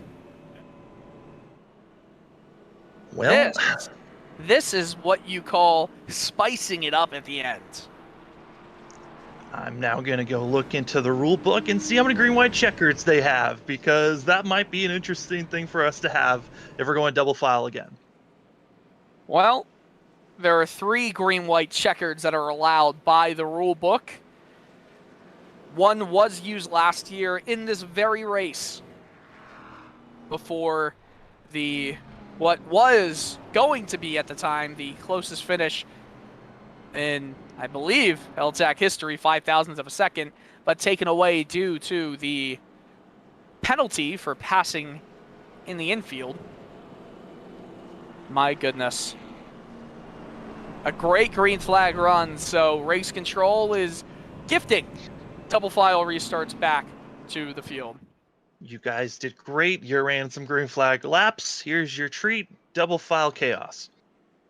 By the way, the amount of cars that are on the lead lap, it might be 14. So remember, we were saying 14 and a half over under. That was pretty good call. That was a pretty good call. Oh, that was a fabulous call on your part. Thank you very much. I appreciate that. I'll be changing careers now. Hello, Vegas. Hello, Vegas. Indeed. I believe the Vegas Golden Knights are playing tonight against Colorado Avalanche. I'm a big hockey guy as well. So hockey, racing, and soccer are my 3 sports. I know, it's a weird combination. I mean, it's not the worst. It's not the worst. I'd be interested to hear your worst. Okay, so curling, number 1. Okay. I'll tell you It what. doesn't really matter after that. I'll say this: curling is a very interesting sport, but man, it can't be your top. Oh man, 1 to go before we go back green flag racing. You know, I watched the heck out of the Olympic curling in Sochi. No, not in Sochi. Where was it in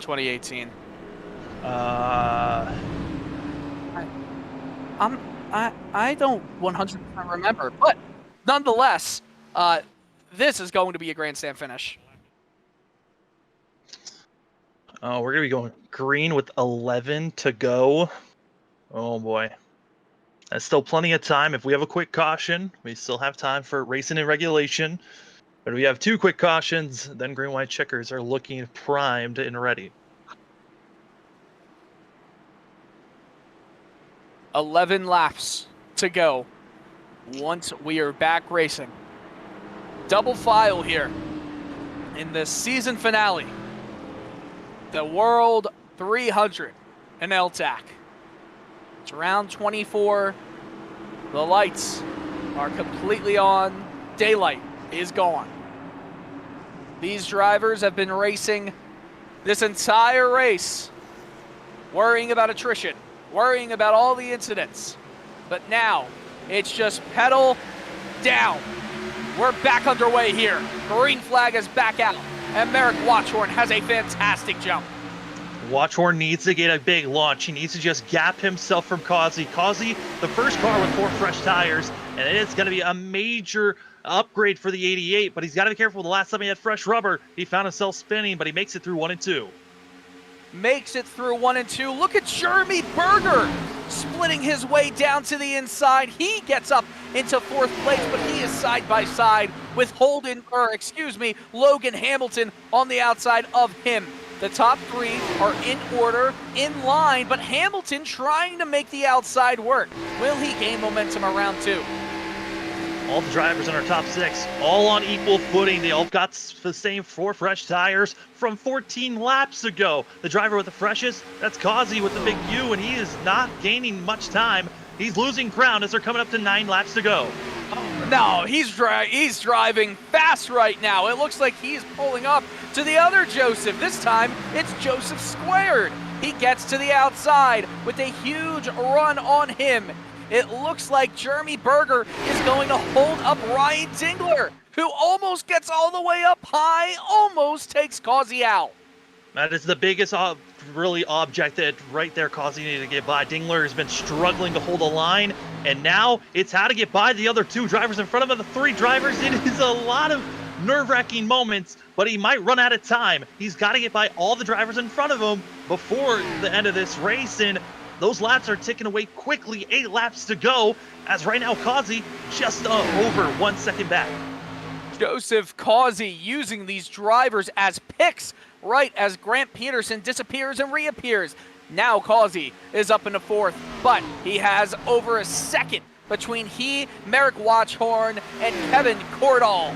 And Cordall is right there, right on Watchhorn. Could he potentially steal this win away? There are only 7 laps to go in the race. Right now you're seeing our leaders on the right and on the left. It's all the battling that's going on behind them. Joseph Causey, though, he's made the pass up to 3rd. He's got a 0.9 seconds back and coming up to 6 laps to try to catch up to our front 2. Causey is gaining, and if these 2 drivers in front keep battling, Causey is going to catch very quickly. We'll see what the gap is this time around, and we have to remember he made a pass as well.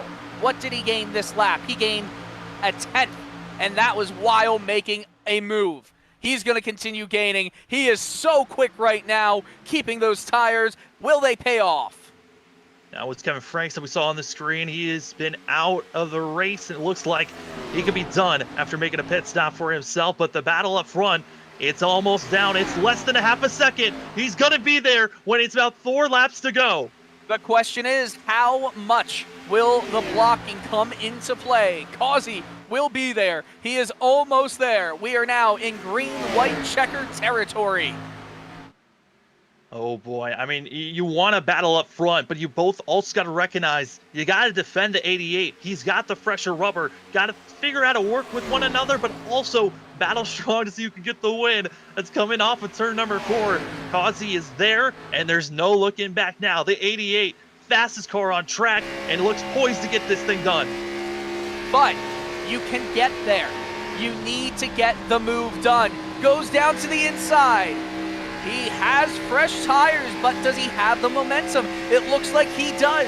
Kevin Cordall, will he go down and mimic the move that Causey makes? No, he's going to race his line, and that is mid-groove. I don't think it's going to pay off. He goes all the way up to the wall, out of 4, takes himself out of this fight because he had to lift. Now it's Causey and Watchhorn. There are 3 laps to go in the World 300. Cordell had to stay low, but giving the preferred lane to the 88, and now it's up to the 91. If it's a one-on-one battle, you got to give it up to Causey as they're entering turn 3. Causey is going for it here. He gets down to the inside of Watchhorn. Side by side into 4. The move is made. Joseph Causey going to be 2 laps to go. He is in the lead of the World 300. Joseph Causey won stage 1, got second place in stage 2 and 3, now trying to win this race. What a way to end the regular season. Joseph Causey might have been caught up in an incident that put him in a spot where you had to take repairs, get some new tires, but it worked out. He's got the freshest rubber, and he's out front pulling away. Just over a mile and a half to go as they round turn 4. Watchhorn, he is dropping back quickly. I don't think he has anything left for number 88, Joseph Causey. White flag out. If there is a wreck, there will be no caution. The last flag will end the race, and that will be the checker. As long as Causey can make it through the backstretch, and then turns 3 and 4. It's been a dominating race for Joseph Causey. He's made so many points, just his own, through these stages. And in this final run, he took fresh tires. He wins the World 300, the regular season finale.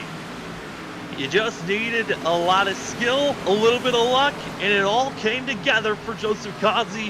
What a great run for himself. And unofficially, based on where the drivers lie, I think Robert Pattengale is going to be making it into our Championship 16 and into the playoffs. He should. We have the unofficial, as the 49 car comes and enjoys the celebration too. We have the unofficial results now, and we do believe Pattengale in 18th will have enough to make it to the playoffs. 13 drivers have finished on the lead lap.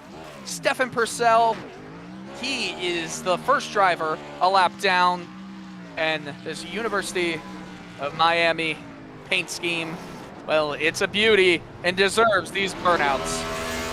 The U was making his way through the field cleanly, back from 9th up to the lead, and just under 9 laps. Incredible by Joseph Causey, and he gets to burn it down here, Charlotte. Always love those University of Miami colors, and this is how you do a burnout. You can tell he's done it many times before. Yeah, give him the burnout to the fans. Maybe not. Oh, engine's gone. 51 comes by. He's going to give him a push. Well, maybe not as successfully pushing him as we saw with Jimmy Johnson and Chase Elliott at Watkins Glen a few years ago, but this is still a very nice gesture here from the 51, and my goodness, just what great racing we saw here, and he dies down right at the start-finish line. Beautiful. Absolutely. Thanks for the 51 for helping out there, and overall, great run for Joseph Causey, and what a way to end the regular season. And now we get to prepare for an incredible playoffs that we're hoping gets to be just as spectacular. Well, we have the final results of the race. Joseph Causey, Merrick Watchhorn, Kevin Cordall, Logan Hamilton, and Ryan Dingler. Look at that. He was so close to potentially locking himself in with a win-and-you're-in situation. Couldn't do it. Holden McGill, Jeremy Berger, Grant Peterson, Colin Stone, Joseph, Sean Deal, Noah Carmichael, and Emerson J. Arden round out the lead lap finishers, Sam. It was under 14, so let's go. But then drivers that were a lap down. You got Stefan Purcell as well as Brett Fisher, Frank Flores as well as Curtis Critchley. Critchley was one of the drivers we thought possibly had a chance to win this thing, and he caught up in the mess. That ended out our final caution of the day. Then you had that of Robert Pattengale, who should be unofficially in the playoffs. We'll wait for confirmation. What a run for himself. Then the 49 of Anthony Mosty, who had a very awkward start of the race, actually disconnected it during stage 1, able to come back, finishing 5 laps down. And in 20th place, it was Taylor Butcher Benjamin, who started off the stage 1, 2 hard wrecks, and had a really just stay out there and a mental fortitude type of a night for himself. Absolutely, and the World 300, it really lived up to its name. A great race, a great run. We see the rest of the results. Most of these drivers have lost out due to multiple wrecks, you can say, because everyone had that one fast repair, one quick repair, but you don't always get to use it twice.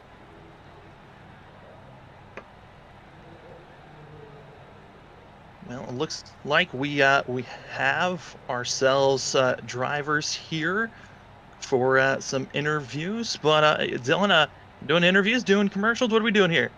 Well, let's see if we can get you hooked up with the winner for this race in Joseph Cossey. It looks like we've got him on standby. He is with Sam.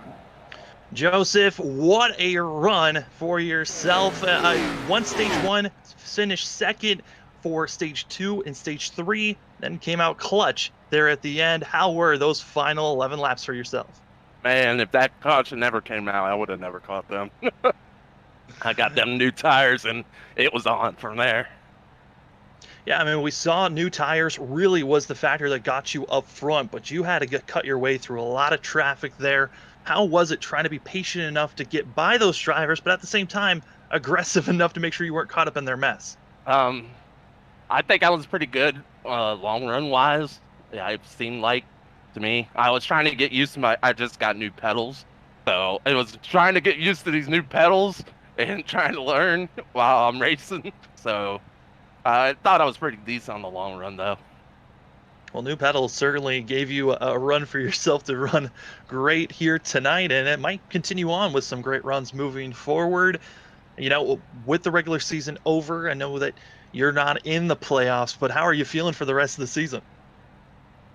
Pretty good.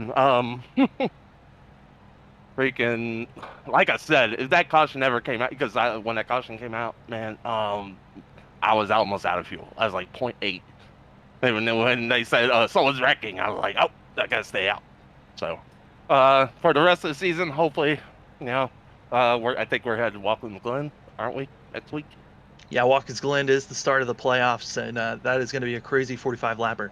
Yeah, I'm pretty decent at road courses, so we'll see. Hopefully, we'll come out on the good side. Well, hopefully, a great run for yourself. But before we let you go, Joseph, your floor is yours for any shout-outs. I think L-TAC, you guys put on the broadcast. I'm probably gonna go back and watch this one. It was pretty fun.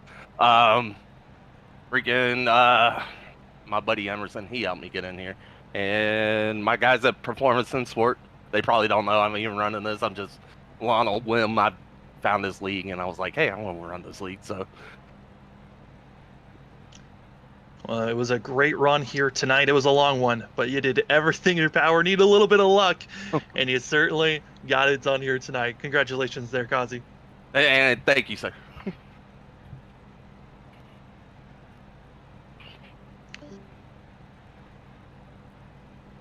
All right, that was a great talk with the race winner from North Miami Beach. It's not a surprise then that he has the U logo then on the hood. You know what? It's just this race, I've got to say, yeah, he needed some luck, but Sam, he really dominated. Yeah, I mean, when he was up front and running and wasn't in the tricky spot that he was in, coming to that late caution, Joseph was always up front and doing well, and not surprised to see him winning this thing. Not at all. Well, I think you also have another man on standby, and this time it is the second place finisher, Merrick Watchorn. Sam? Well, Merrick, I know you wanted this race won, but you show that you had the pace all night long to be up front, but just came up one position short. Yeah, no, I just want to thank my sponsors, Watchorn Innovations Group, Capture the Occasion, and Futuristic Studios. Really good guys, and want to thank the admins. Thank y'all for hosting the league, or just showing off the broadcast. I'm just a little disappointed. If that caution didn't come out, I would definitely have would have been a different tale, a different ending to that race. But it is what it is at this point. Yeah, it seemed like cautions was the biggest factor throughout the whole entire race. I mean, it was scattering at very odd points for drivers. How was it for you mentally trying to stay focused with all the cautions that were coming out sparsely throughout this race? Honestly, just try to take a smile and a laugh once in a while because it was going to be a long one. We knew that going in, and if you just lost a split second of focus, you were going to end up in the wall or make a mistake. So staying focused was a very, very key factor to trying to stay out of trouble and realize, okay, I'm not going to catch this guy early on, but as 20 laps goes by, I'll reel him back in and we'll go from there. You know, it was kind of the strategy all night, just being patient, making moves that we knew we could do, and just get up to the front and try to get that clean air. Because once you had clean air, you were golden. Absolutely. And, you know, I know you wanted this win, a little disappointed here tonight, but out of all the playoff drivers, you had the best run, probably the most momentum going into the playoffs. Watkins Glen, that's how we're starting it all off. How are you feeling about that? I'm ready. Watkins Glen's actually one of my favorite road courses. So hopefully you'll see me up front there too. And, you know, we just got to get this 91 to winner circle again. And, you know, maybe pull off the championship under everyone's noses and just get it going. Absolutely. Well, before we let you go, I know you already said your sponsors, but if there's anyone else you want to shout out before we let you go. Just want to thank out my friends and my family and my loved ones and all their stuff. And I want to thank the L-TAC community. We all get on each other's nerves, but you know we learned how to live with one another. You know, so for all intents and purposes for these last 19 weeks so far. So honestly, just happy to be here and hope to get the championship.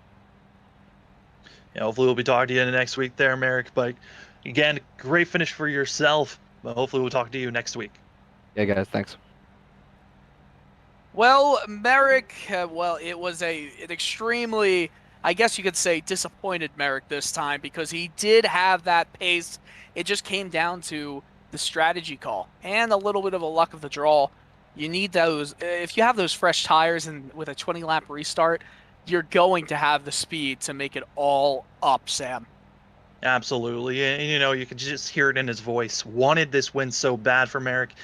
But he's going to have to hunker down, get ready. I'm excited to see what the 91 has next week at the Glen. Agreed as well. And I believe we do have the third place finisher on standby with you as well, Sam. Kevin, you somehow surprised us here tonight. A great run for yourself. But how was it trying to hold off the 88 there at the end? Yeah, I kind of saw him come in the rearview mirror getting bigger and bigger there. Figured once he get there, I just kind of let him go by. I knew he had a fresh set of tires there, and that last caution kind of played right into his hands. So congrats to him on the win. I mean, Kevin, it seemed like you were just lingering in the top 10 for the first stage, and then you started moving your way forward. Well, at what point did you recognize, okay, it's go time, I need to start being up front in the top 3? I'd say end of stage 2, pretty much halfway of the race. You know, I kind of, at that point realized I had something going on for me, so just kind of did the best I could to keep my tires clean. I still, had to kind of conserve a little bit here and there since we only had 4 sets in the pits there. But once I got past halfway, I felt pretty comfortable that I was going to, be able to run pretty good. And first race with these guys, so I wasn't really sure what to expect, but had a pretty good run. So yeah, I'm pretty happy with it. A great job for yourself with the top 3 finish. I've asked the other drivers this. I'll ask you too. How are you feeling about the Glen next week? I know road courses, you've had a couple in the regular season, but how are you feeling about the Glen? Probably be honest with you, I'm not looking forward to it a whole lot. I'm kind of a dirt guy, not much of a road racing guy, but I'll show up, do the best I can there. Throw a couple right-handers in there and see what I can do. Just try to survive. Basically, is all I'm going to try to do next week. Yeah, I would say the biggest advice: just stay on course, and you should be all right. Because there's going to be a lot of guys going off course there. But Kevin, before we let you go, the floor is yours for any shout-outs. Yeah, definitely want to thank the folks over at the Bad Rooster Food Truck for hopping on board with me on the 55. And then just a shout out to the Badger Racing guys, especially Holden. definitely, spend a lot of time with him and, kind of learning the ropes and getting better over here in the Cup cars. And that's really about it. Just it was actually my first race here, so I was glad to have a good run. It was a great run there, Kevin. Can't wait to see what else you can do out there. And maybe, just maybe, we might be talking to you next week. Sounds good. And thank you guys, too, for the broadcast. Really appreciate it. Awesome. Well, great talk with all of the podium finishers in this season finale. And Sam, it was a great race. Excited that we were able to broadcast it. And I'm really looking forward to seeing what happens when they go right as well as left. Yeah, I think the biggest thing for those drivers is stay on course, because there's a lot of times where you even can be the leader and find yourself going off course, and it could cost you a race. But it's exciting, and I got to say, tonight, what a way to kick off L-TAC here on LSRTV. 200 laps at Charlotte, and it did not disappoint. Absolutely. Well, I must say this was a pleasure to bring every bit of the action to you all watching in the LSRTV YouTube stream, and we really appreciate it. And you know what? We'll bring it all right back to you, albeit maybe at a earlier ending time than the World 300 at Watkins Glen next week. So from myself, Sam, and Carlos, our producer, we wish you all a pleasant good evening.